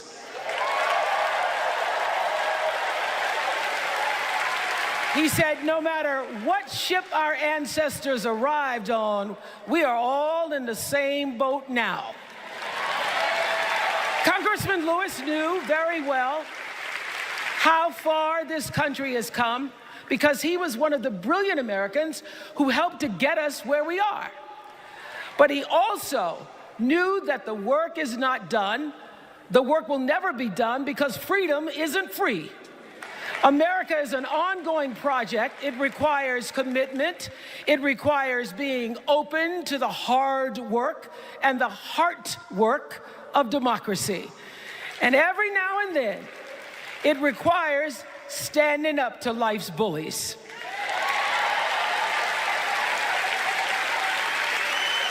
I know this.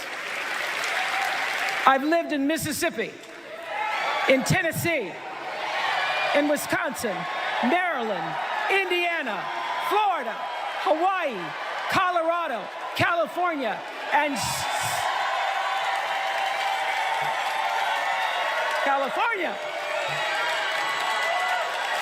and sweet home Chicago, Illinois.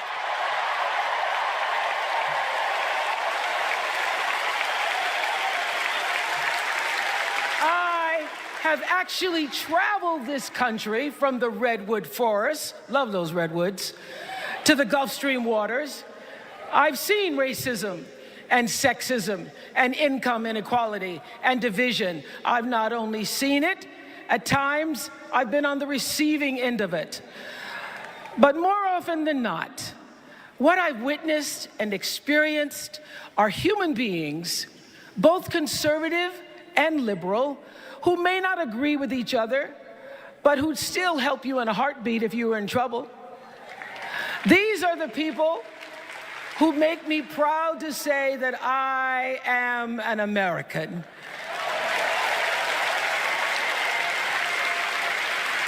They are the best of America. And despite what some would have you think, we are not so different from our neighbors. When a house is on fire, we don't ask about the homeowner's race or religion. We don't wonder who their partner is or how they voted. No. We just try to do the best we can to save them. And if the place happens to belong to a childless cat lady,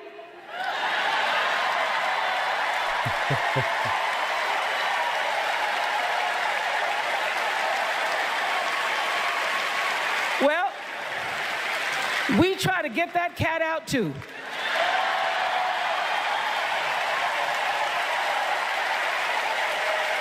Can you imagine? Because we are a country of people who work hard for the money. We wish our brothers and sisters well, and we pray for peace.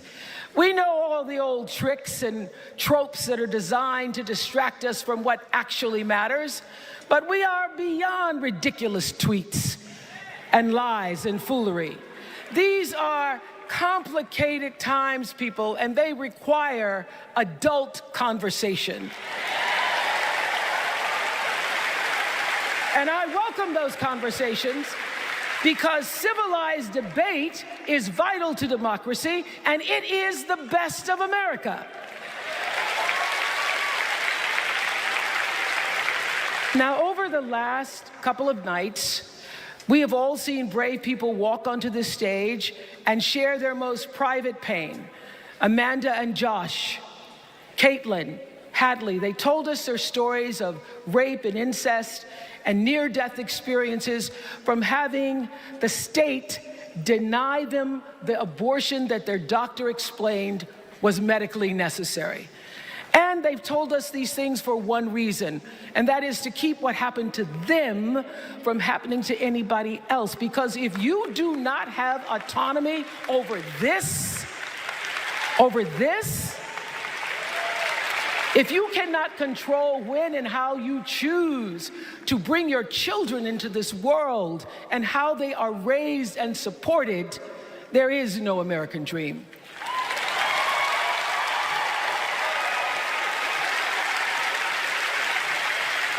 The women and men who are battling to keep us from going back to a time of desperation and shame and stone cold fear, they are the new freedom fighters. And make no mistake, they are the best of America.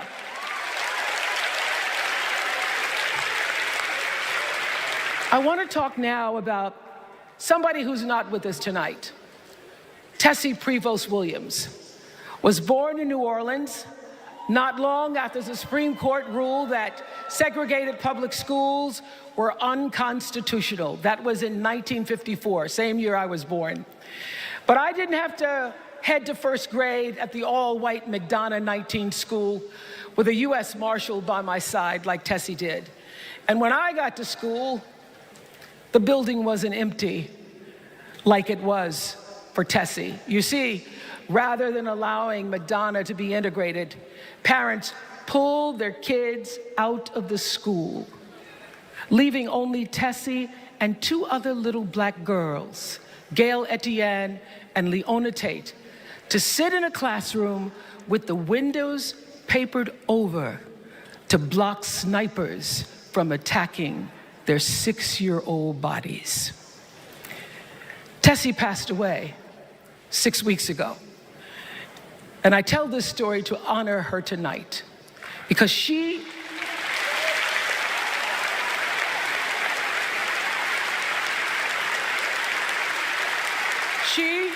like Ruby Bridges and her friends, Leona and Gail, the New Orleans Four they were called. They broke barriers and they paid dearly for it. But it was the grace and guts and courage of women like Tessie Prevost Williams that paved the way for another young girl who 9 years later became part of the second class to integrate the public schools in Berkeley, California. And it seems to me that at school and at home, somebody did a beautiful job of showing this young girl how to challenge the people at the top and empower the people at the bottom. They showed her how to look at the world and see not just what is, but what can be. They instilled in her a passion for justice and freedom and the glorious fighting spirit necessary to pursue that passion. And soon, and very soon,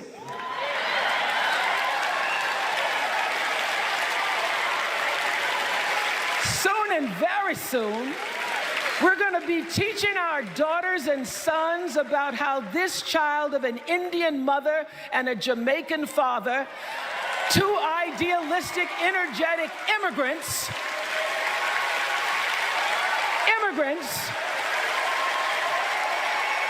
how this child grew up to become the 47th president of the United States.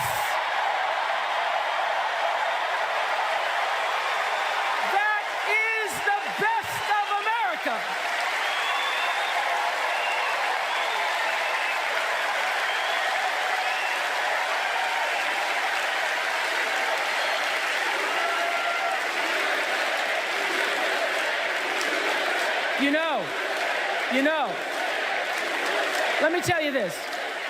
This election isn't about us and them.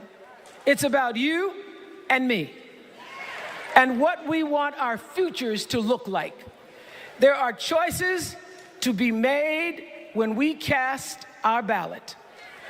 Now, there's a certain candidate that says if we just go to the polls this one time, that we'll never have to do it again. Well, you know what?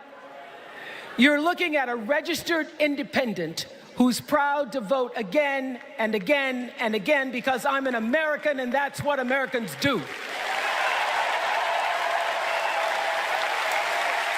Voting is the best of America. And I have always, since I was eligible to vote, I've always voted my values. And that is what is needed in this election now more than ever. So I'm calling on all you independents and all you undecideds You know this is true.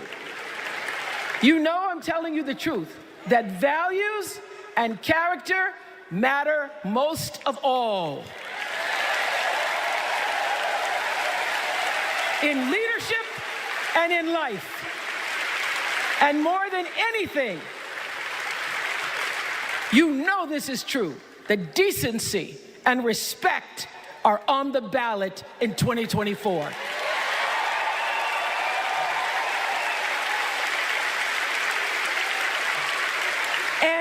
And just plain common sense.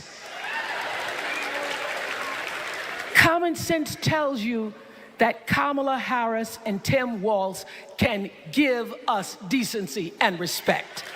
They're the ones that give it to us. So, we are Americans. We are Americans. Let us choose loyalty to the Constitution over loyalty to any individual. Because that's the best of America. And let us choose optimism over cynicism, because that's the best of America.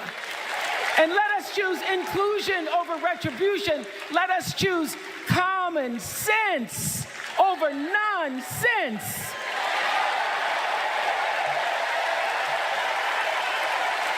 Because that's the best of America. And let us choose the sweet promise of tomorrow over the bitter return to yesterday. We won't go back. We won't be set back, pushed back, bullied back, kicked back. We're not going back.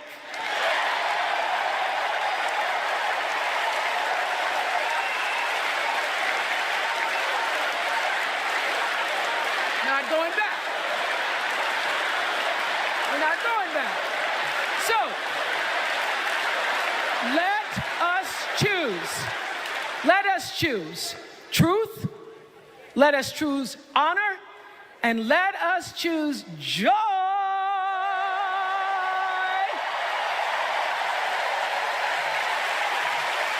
Because that's the best of America. But more than anything else, let us choose freedom. Why? Because that's the best of America. We're all Americans, and together, let's all choose Kamala Harris.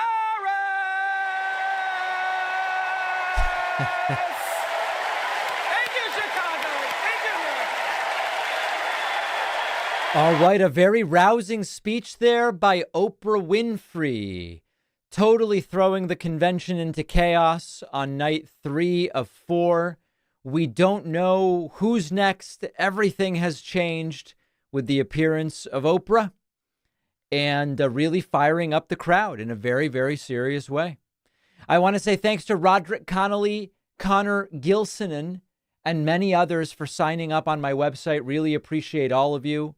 Welcome to Continuum and so many others who are watching and supporting via Twitch. Super chats are coming in. Ryan says, were it not for Oprah starting his career, David may never have been able to interview the esteemed Dr. Phil. That is true. I probably have Oprah to thank for Dr. Phil ever being on the show. Super chats coming, voicemails rather.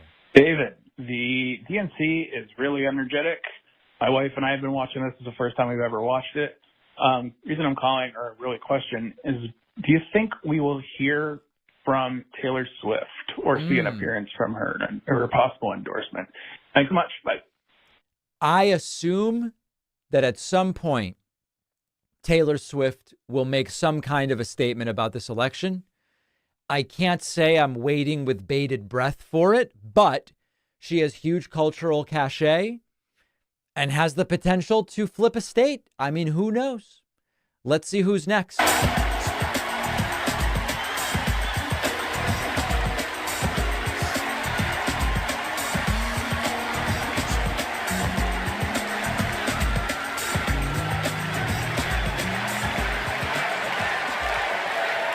Thank you. Thank you. On March 26th, at 1:30 in the morning, a container ship the length of 3 football fields slammed into the Francis Scott Key Bridge in Baltimore, and the bridge collapsed. A port that drives 13% of our state's economy was now closed. Thousands of workers were hours away from waking up and realizing they no longer had a job. 6 Marylanders who had been on the bridge in the middle of the night fixing potholes lost their lives. And one of the first phone calls that I got that morning started with these 3 words. Gov, it's Kamala. She said, I know you spoke to the president, and I want you to know we are here with you every step of the way.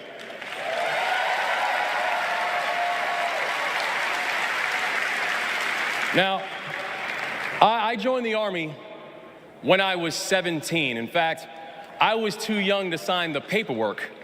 I had to ask my mom to sign the paperwork for me because I don't have bone spurs.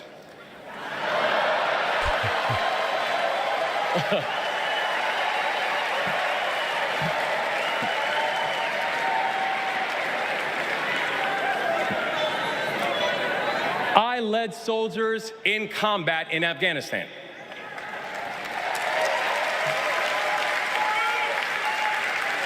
And my training taught me that you never learn anything about anybody when times are easy.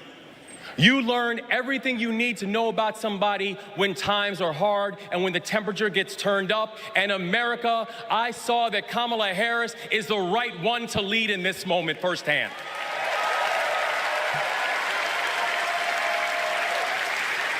And united with the Almighty God's grace, we brought closure to the families of the 6 victims. And while many said it could take 11 months to reopen the port of Baltimore, we got it done in 11 weeks.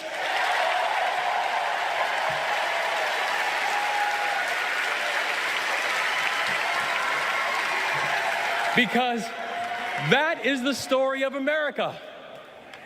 We are a nation of patriots who serve when the mission is hard and who serve when the destination is uncertain. And I know our history isn't perfect. The unevenness of the American journey has made some skeptical. But I'm not asking you to give up your skepticism. I just want that skepticism to be your companion and not your captor. And I'm asking that you join us in the work. Because making America great doesn't mean telling people you're not wanted. And loving your country does not mean lying about its history.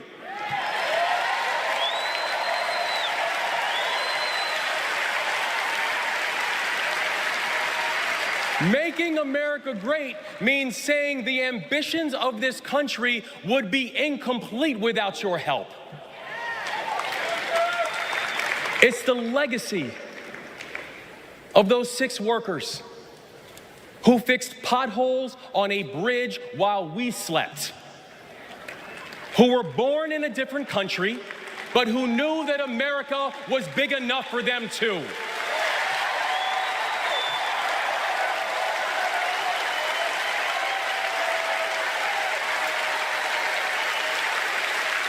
It's the journey.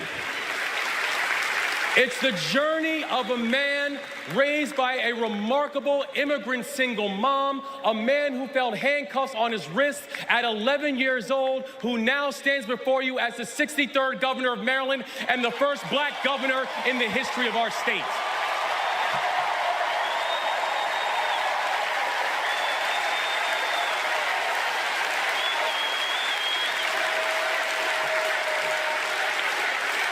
It's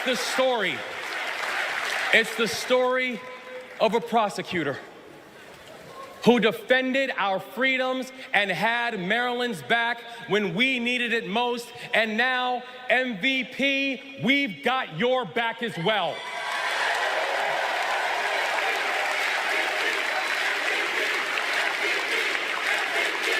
That's right. It's my fellow veteran, my brother, and the next Vice President of the United States, Tim Walz. And now, Tim knows that in the military, you count the days towards mission completion. So guess what, y'all? We have got 75 days and a wake-up until Election Day. 75 days and a wake-up for us to prove what Americans can do when the pressure is on. 75 days and a wake-up for us to show that true patriots do not whine and complain. We put our heads down and we get to work. 75 days and a wake-up to build a future that those who came before us hope for, and those who come after us that they deserve. And 75 days and a wake-up to elect a leader who is willing to believe in the best of us, and that leader is Kamala Harris, the next president of the United States. Thank you, God bless you, and let's leave no one behind. Really, really good stuff from Wes Moore there, the governor of Maryland. Excellent, excellent, excellent stuff. And very good speakers today on day 3. Maybe some folks somewhat less well-known nationally to some degree, but very, very, very good speeches. As we continue now with the Secretary of Transportation and a former guest on this program, Pete Buttigieg. Thank you. Thank you. Good evening, Democrats. Thank you, Chicago. Here's a sentence I never thought I'd hear myself saying. I'm Pete Buttigieg, and you might recognize me from Fox News.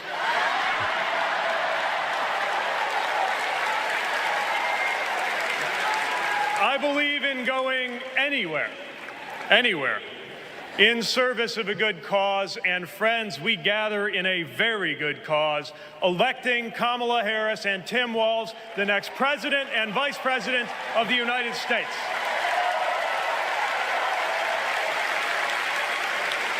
The choice could not be clearer. Donald Trump rants about law and order, as if he wasn't a convicted criminal running against a prosecutor. As if we were going to forget that crime was higher on his watch. Talks about the forgotten man, hoping we'll forget that the only economic promise that he actually kept was to cut taxes for the rich. And don't even get me started on his new running mate.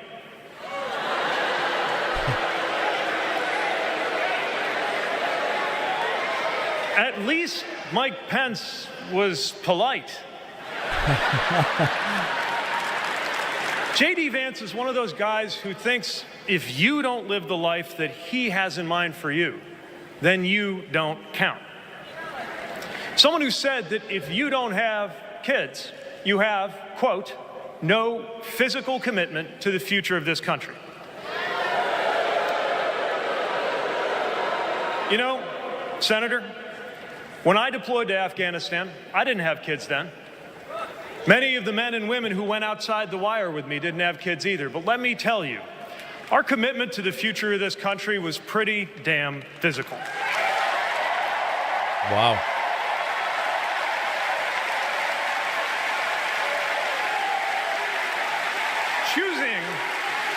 Choosing a guy like J.D. Vance to be America's next vice president sends a message. And the message is that they are doubling down on negativity and grievance.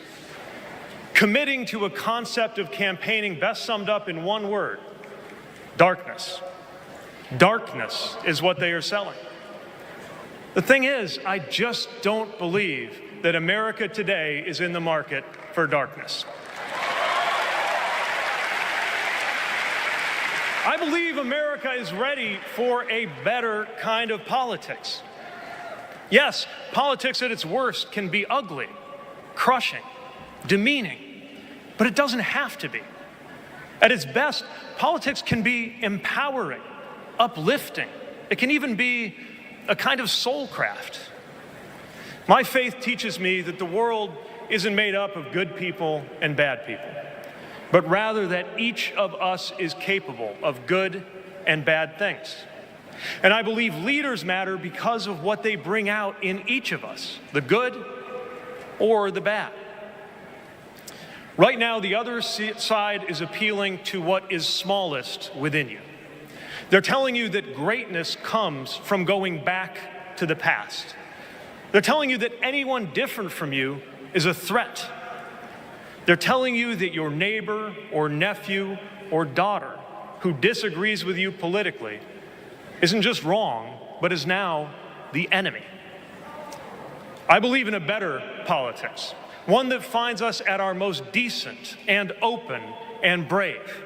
The kind of politics that Kamala Harris and Tim Walz are offering. And as you have felt these many days, that kind of politics also just feels better to be part of. There is joy in it, as well as power. And if all of that sounds naive, let me insist that I have come to this view not by way of idealism, but by way of experience. Not just the experience of my unlikely career. Someone like me serving in Indiana, serving in Washington, serving in uniform. I'm thinking of something much more basic. I'm thinking of dinner time at our house in Michigan. When the dog is barking and the air fryer is beeping and the mac and cheese is boiling over, and it feels like all the political negotiating experience in the world is not enough for me to get our 3-year-old son and our 3-year-old daughter to just wash their hands and sit at the table. It's the part of our day when politics seems the most distant, and yet the makeup of our kitchen table, the existence of my family, is just one example of something that was literally impossible as recently as 25 years ago when an anxious teenager growing up in Indiana wondered if he would ever find belonging in this world.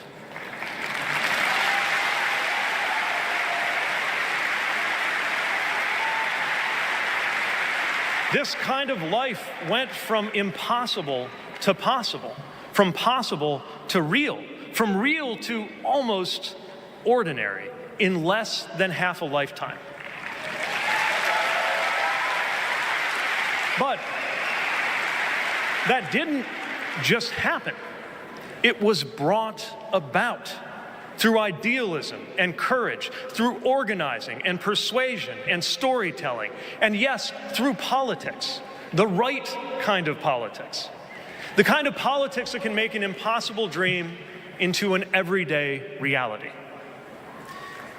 I don't presume to know what it's like in your kitchen, but I know, as sure as I am standing here, that everything in it, the bills you pay at that table, the shape of the family that sits there, the fears and the dreams that you talk about late into the night there, all of it compels us to demand more from our politics than a rerun of some TV wrestling death match.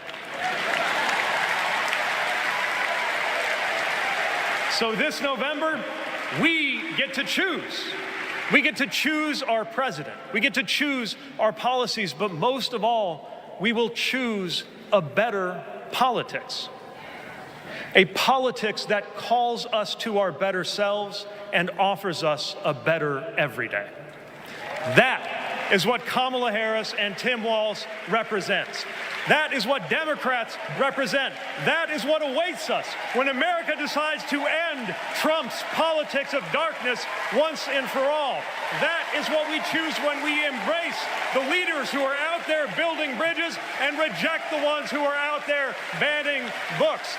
This is what we will work for every day to November and beyond. So let's go win this. Thank you, Democrats. Thank you. All right. Secretary of Transportation Pete Buttigieg. We talked when he came on the David Pakman show about how he prepares for those viral Fox News appearances. You can check that out on the YouTube channel if you would like to see it. A very, very good orator for sure. And extraordinarily interesting to see him there. Let's squeeze in a couple of other voicemails, super chats. David says, since when was it okay to mock medical conditions? Trump may be disrespectful to our veterans, but it doesn't make mocking bone spurs okay. Well, I think they're mocking lying. I don't know that anyone believes that Trump has bone spurs. That's my instinct of it. David Pakman, man. Forget about it. Larry Lorenzo, Bricktown, New Jersey, man. Forget about it, man. DNC going crazy right now, boy. Forget about it, man. Hey, they're not going to spook us, man. We're going to take it to win. We're going to win it or lose it, man. Forget about it. Let's go, Right. Kamala. Yes, of course. Hi, David. This is Brian calling from D.C. Watching the convention. Also heard about RFK dropping out, endorsing Trump. Is this going to hurt Kamala? Do we know? If so, how much? Well, we will be addressing that tomorrow. That's a topic for tomorrow's podcast. Let's now get to, I assume this is the John Legend Sheila E. performance.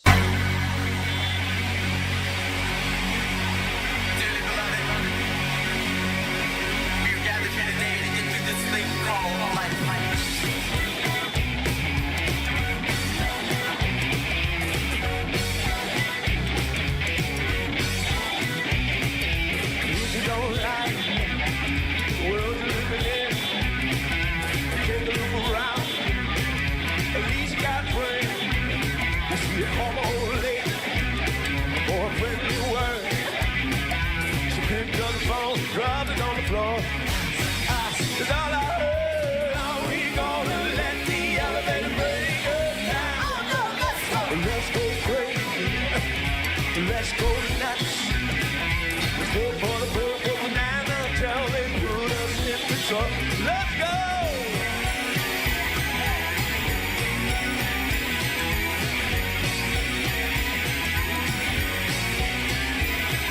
We're all excited, but we don't know why. Maybe it's 'cause we're all gonna die. And when we do,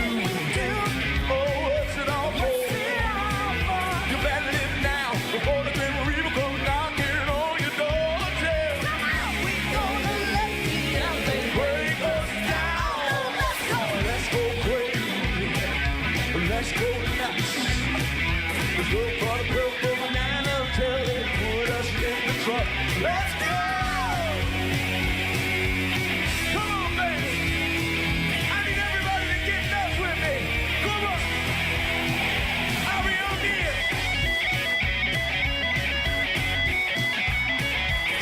Come on!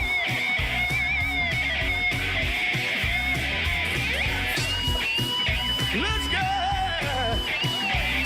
Let's go! Yeah!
All right, performance there from John Legend and Sheila E.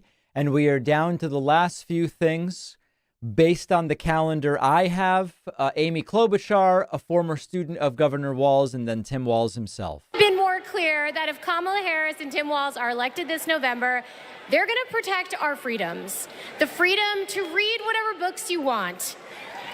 The freedom to work one job and afford your rent. And Kamala Harris and Tim Walz will protect your freedom to start a family on your own terms. And if you ask me, that is something worth fighting for. So guys, let's do it. It's time. Let's nominate the next Vice President of the United States, Minnesota Governor Tim Walz. And to take us there, please welcome to the stage, Minnesota Senator Amy Klobuchar.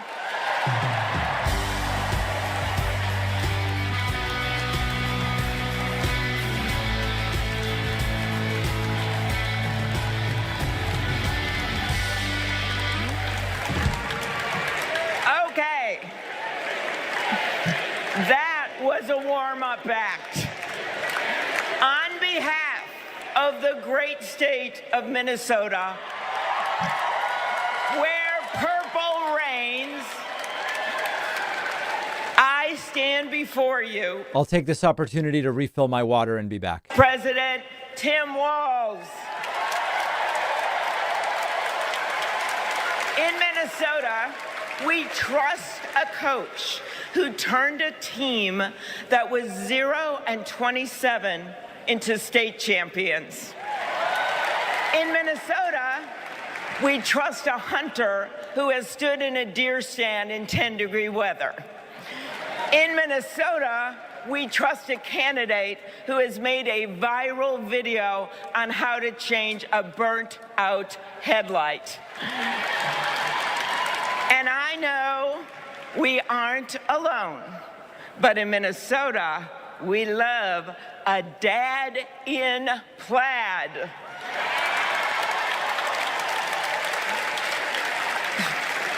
So Tim and I go way back. He taught high school right down the road from where my husband John grew up. My mother-in-law even brought him and Gwen a Parmesan chicken dinner when their son was born. That's what we do in America. We look out for our neighbors. Tim has been doing that his whole life, on the farm and in the factory, with his students and his fellow service members. And the truth is, that matters. Who better to take on the price of gas than a guy who could pull over to help change your tire? Who better to serve our nation than a guy who has served in uniform? Who better to find common ground than a guy with Midwestern common sense? A former football coach knows how to level the playing field. And a former public school teacher knows how to school the likes of J.D. Vance.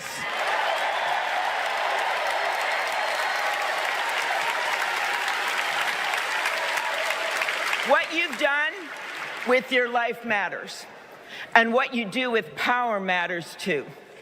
Tim has delivered paid leave, school lunches, and the biggest tax cut in Minnesota history. A Democrat from a red district in a purple state, Tim has brought Minnesota together. And together with Vice President Kamala Harris, I know he will do the same for our nation. America, there is so much that we share, so much that connects us. Way up north in Minnesota, out of Lake Itasca, flows the Mississippi River. It starts small and it grows wider. It flows down to Wisconsin and to Iowa. It goes down to Illinois. to Missouri. It goes to Kentucky and Tennessee. It goes to Arkansas. And it goes way down to Mississippi. And then it goes all the way down to New Orleans, Louisiana, where the spirit of our nation's resilience abounds. So let us commit here and now to cross the river of our divides to get to a higher ground. And let us join together to elect Kamala Harris and Tim Walz.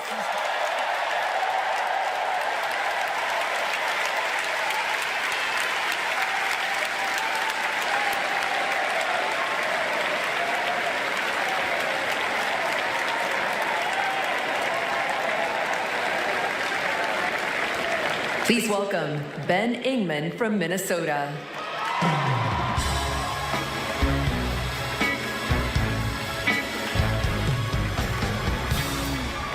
Tim Walz is the kind of guy you can count on to push you out of a snowbank. I know this because Tim Walz has pushed me out of a snowbank. I grew up next door to the Walzes in Mankato. Mr. Walz was also my geography teacher and my coach. Not for high school football, but for 7th grade basketball and track. So what was a high school football coach doing, coaching 7th grade basketball and track? Well, there was a kid in the high school who couldn't afford to pay for lunch, and he ran up a lot of debt. And Tim and Gwen decided they'd help pay it off. They started calling around the district to see if there were any positions they could fill to make a little extra money, and that's how he wound up coaching us 7th graders. That's right. Coach Walz got us excited about what we might achieve together. He believed in us, and he helped us believe in each other. And his leadership stuck. That track team went on to win a state title, just like the football team. That's right. Speaking of which, come on out, Scarlets. Yeah!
You know, all this got me thinking about the kinds of leaders we need.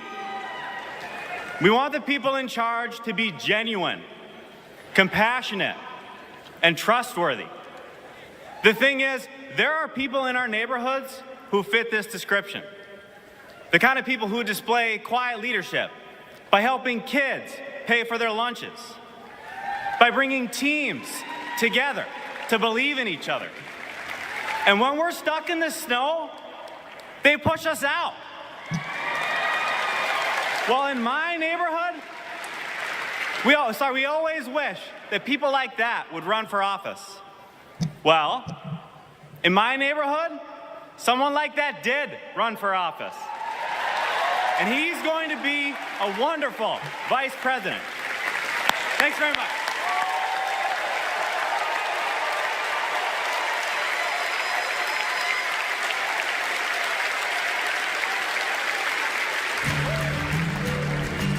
All right, and getting down to the end now of day 3 of 4 of the DNC, it is going to be Tim Walz, presumably, it'd be weird if he didn't, presumably accepting the nomination to be the vice president of the United States. And that will happen momentarily. Super chats continue to pour in. Trump couldn't change his own diaper, let alone a tire. I've been trying to gift memberships, but it won't load. The whole website won't load. I don't know. I'm not sure I know what you mean. But it all seems to be working fine. No, website's fine. Yeah, I don't know. It's just a button that you click. Grand Legion says, I've used your knowledge to have meaningful conversations with conservative family, and it's been peaceful, informed, and has made a serious change, both in ideals and in the family dynamic. Well, I'm glad I could help. RTR says, Trump really should just drop out. Get ahead of the shame. I don't know that Trump's ego would ever allow such a decision to be made. I struggle to imagine that that's something that he could do. Let's see if we can squeeze in a voicemail here. Hey, David, a quick two-part question. Do you think that if Trump loses the election, do you think he will try again for 2028? I say, of course he will. So the second part of the question is, do you think the Democrats will be able to put in some kind of an age limit which would pretty much negate that? And also, your chair seems to be sinking slightly. You might want to bump it up another inch or two.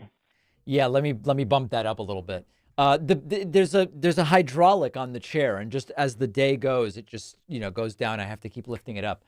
I don't think Trump's running again if he loses in November. I interviewed Steve Schmidt yesterday, who says he does think if Trump loses, he's running again. I don't think so. I also don't think Democrats are going to pass any kind of age limit. That you're talking about, the Constitution enshrines the requirements to be president. And I don't believe that that's something Democrats are going to be able to do between now and then. Nor is it totally obvious to me that there is a clear legal path for it. I'm not saying it's impossible. I just don't know that it's totally clear yet. I want to say thanks to Gracie and Jack's Adventures for gifting 5 subscriptions on YouTube. Really appreciate that. As the night prepares to wind down, remember that you can pre-order my book, The Echo Machine, anywhere books are sold, including at davidpakman.com/echo. Very exciting thing that is forthcoming. We will be here tomorrow for the 4th and final night of the DNC, which will be, I expect, very interesting, as Kamala Harris will accept the nomination to be the president of the United States, representing the Democratic Party. Mike Farrell says, donate. We need to get David a new chair. Commitment to service all comes back to the values we grew up with. Love your country, help your neighbor, and fight for what's right. Because that's what America is all about. 2 middle-class kids. One, a daughter of Oakland, California. The other, a son of the Nebraska Plains, only in America. Is it possible for them together to make it all the way to the White House?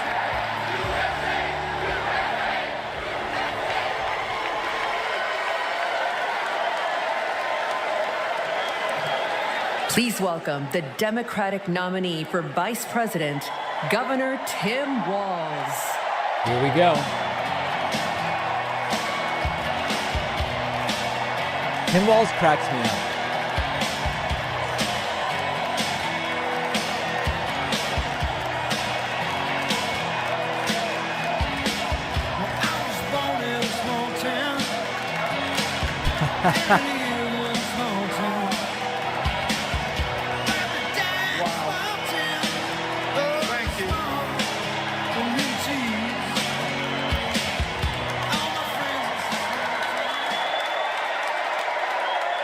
Thank you.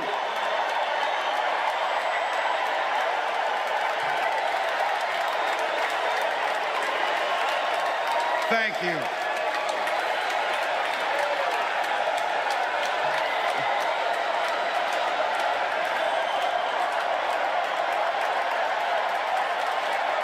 Wow. Well, thank you. Thank you, first of all, to Vice President Harris. Thanks for putting your trust in me and for inviting me to be part of this incredible campaign. And a thank you to President Joe Biden for 4 years of strong, historic leadership.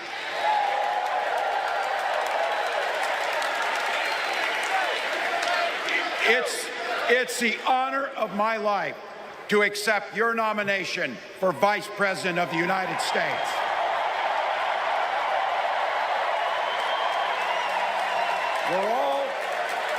We're all here tonight for one beautiful, simple reason. We love this country. So thank you to all of you here in Chicago and all of you watching at home tonight. Thank you for your passion. Thank you for your determination. And most of all, thank you for bringing the joy to this fight.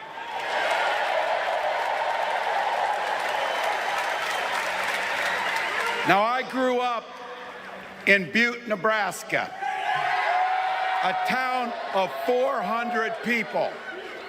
I had 24 kids in my high school class, and none of them went to Yale. But I'll tell you what, growing up in a small town like that, you learn how to take care of each other. That family down the road, they may not think like you do. They may not pray like you do. They may not love like you do, but they're your neighbors. And you look out for them, and they look out for you. Everybody belongs, and everybody has a responsibility to contribute. For me, it was serving in the Army National Guard. I joined up 2 days after my 17th birthday, and I proudly wore our nation's uniform for 24 years. My dad, a Korean War era Army veteran, died of lung cancer a couple years later. He left behind a mountain of medical debt. Thank God for Social Security survivor benefits. And thank God for the GI Bill that allowed my dad and me to go to college, and millions of other Americans. Eventually, like the rest of my family, I fell in love with teaching. Three out of 4 of us married teachers. I wound up teaching social studies and coaching football at Mankato West High School. Go Scarlets! We ran a 44 defense. We played through to the whistle on every single play, and we even won a state championship. Never closed the yearbook, people. But it was those players and my students who inspired me to run for Congress. They saw in me what I had hoped to instill in them, a commitment to the common good, an understanding that we're all in this together, and the belief that a single person can make a real difference for their neighbors. So there I was, a 40-something high school teacher with little kids, 0 political experience, and no money, running in a deep red district. But you know what? Never underestimate a public school teacher. Never.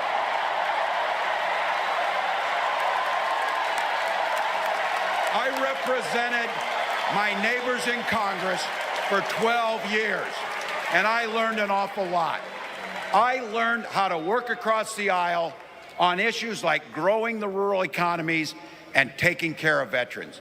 And I learned how to compromise without compromising my values. Then I came back to serve as governor, and we got right to work, making a difference in our neighbors' lives. We cut taxes for the middle class. We passed paid family and medical leave. We invested in fighting crime and affordable housing. We cut the cost of prescription drugs and helped people escape the kind of medical debt that nearly sank my family. And we made sure that every kid in our state gets breakfast and lunch every day. Fox News is really concerned about kids getting free school lunch. It could really allow them to pay attention. We were banishing hunger from ours.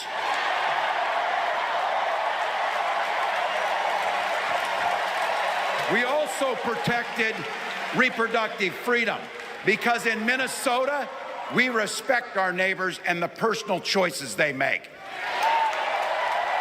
And even if we wouldn't make those same choices for ourselves, we've got a golden rule. Mind your own damn business.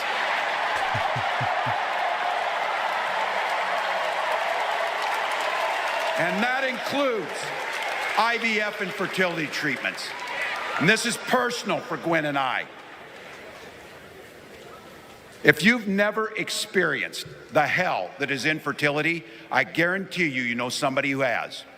And I can remember praying each night for a phone call. The pit in your stomach when the phone would ring, and the absolute agony when we heard the treatments hadn't worked. It took Gwen and I years, but we had access to fertility treatments. And when our daughter was born, we named her Hope. Hope, Gus, and Gwen, you are my entire world, and I love you.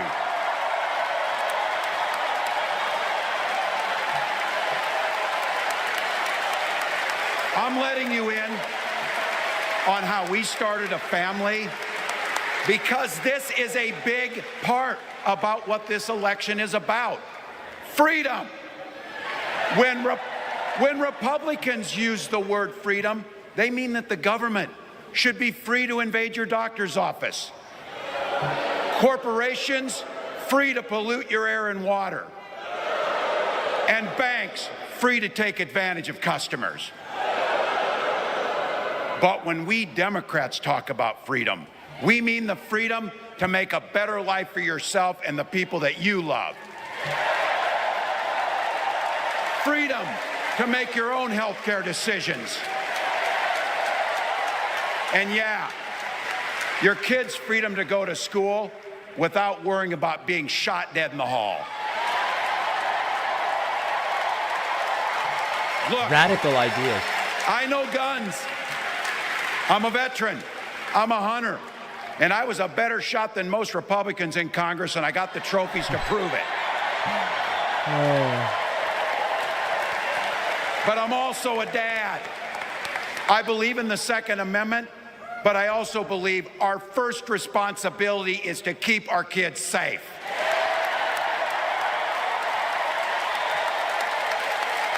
That's what this is all about. The responsibility we have to our kids, to each other, and to the future that we're building together, in which everyone is free to build the kind of life they want. But not everyone has that same sense of responsibility. Some folks just don't understand what it takes to be a good neighbor. Take Donald Trump and J.D. Vance. Their Project 2025 will make things much, much harder for people who are just trying to live their lives. They spent a lot of time pretending they know nothing about this. But look, I coached high school football long enough to know, and trust me on this, when somebody takes the time to draw up a playbook, they're going to use it.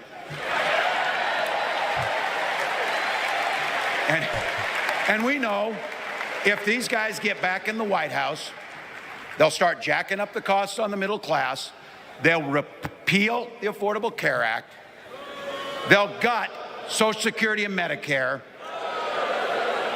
and they will ban abortion across this country with or without Congress. Here's the thing, it's an agenda nobody asked for. It's an agenda that serves nobody except the richest and the most extreme amongst us. And it's an agenda that does nothing for our neighbors in need. Is it weird? Absolutely. Absolutely. But it's also wrong. And it's dangerous. It's not just me saying so. It's Trump's own people. They were with him for 4 years. They're warning us that the next 4 years will be much, much worse. You know, when I was teaching every year, we'd elect a student body president. And you know what? Those teenagers could teach Donald Trump a hell of a lot about what a leader is. Leaders don't spend all day insulting people and blaming others. Leaders do the work.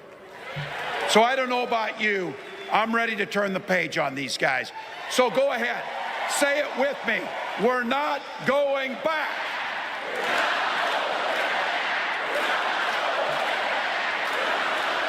We've got something better to offer the American people. It starts with our candidate, Kamala Harris.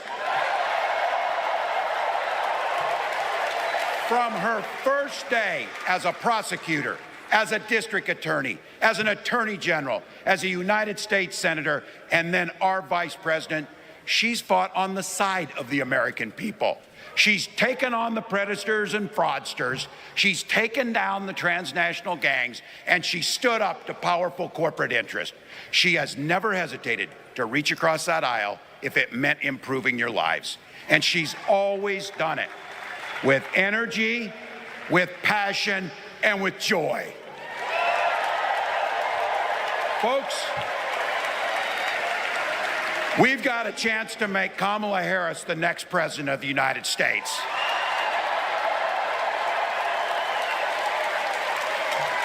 But I think we owe it to the American people to tell them exactly what she'd do as president before we ask them for their votes.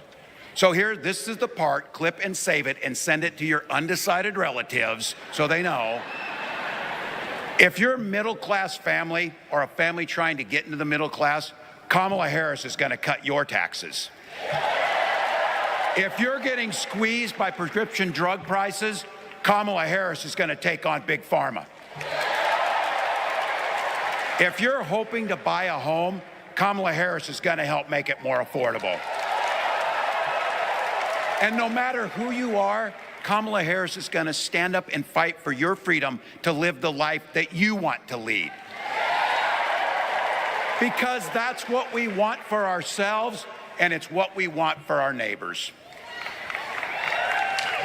You know, you might not know it, but I haven't given a lot of big speeches like this. But I have given a lot of pep talks. So let me finish with this, team. It's the fourth quarter. We're down a field goal, but we're on offense and we've got the ball. We're driving down the field. And boy, do we have the right team. Kamala Harris is tough. Kamala Harris is experienced, and Kamala Harris is ready. Our job for everyone watching is to get in the trenches and do the blocking and tackling. 1 inch at a time, 1 yard at a time, 1 phone call at a time, 1 door knock at a time, 1 $5 donation at a time. Look, we got 76 days. That's nothing. There'll be time to sleep when you're dead. We're going to leave it on the field. That's how we'll keep moving forward. That's how we'll turn the page on Donald Trump. That's how we'll build a country where workers come first. Healthcare and housing are human rights. And the government stays the hell out of your bedroom.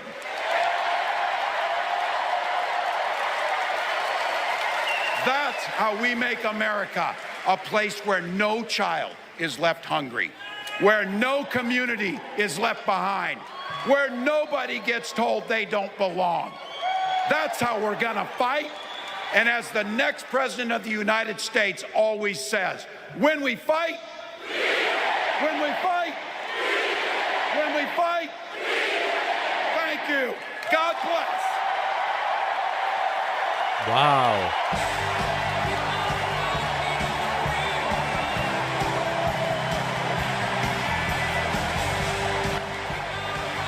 Truly a rousing speech from Tim Walz, just an all-around good guy, jarring in a sense that he didn't use a single slur during the speech, different than what we've become used to from the other side lately.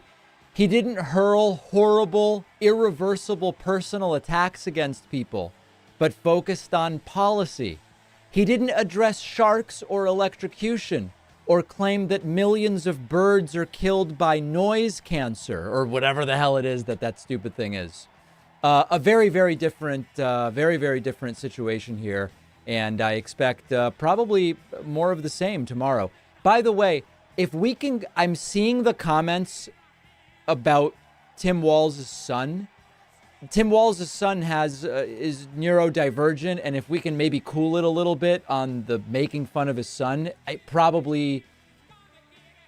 would maybe put a pause on the making fun of his son, is what I'm saying. Fantastic speech here. And tomorrow night, night 4 of 4, we will hear from Kamala Harris, and who knows who else. Who knows who else, because the schedule seems to go completely haywire every single day. So I will see you tomorrow. We'll talk about RFK dropping out to endorse Donald Trump on the show tomorrow. Yes, what a big shock. I know, the people who said it would never happen, it's happening. I'll wait for your apology on that one. And then tomorrow night, we'll be live for night 4 of 4 of the DNC. All right, everybody, great to see you, and we'll be back tomorrow.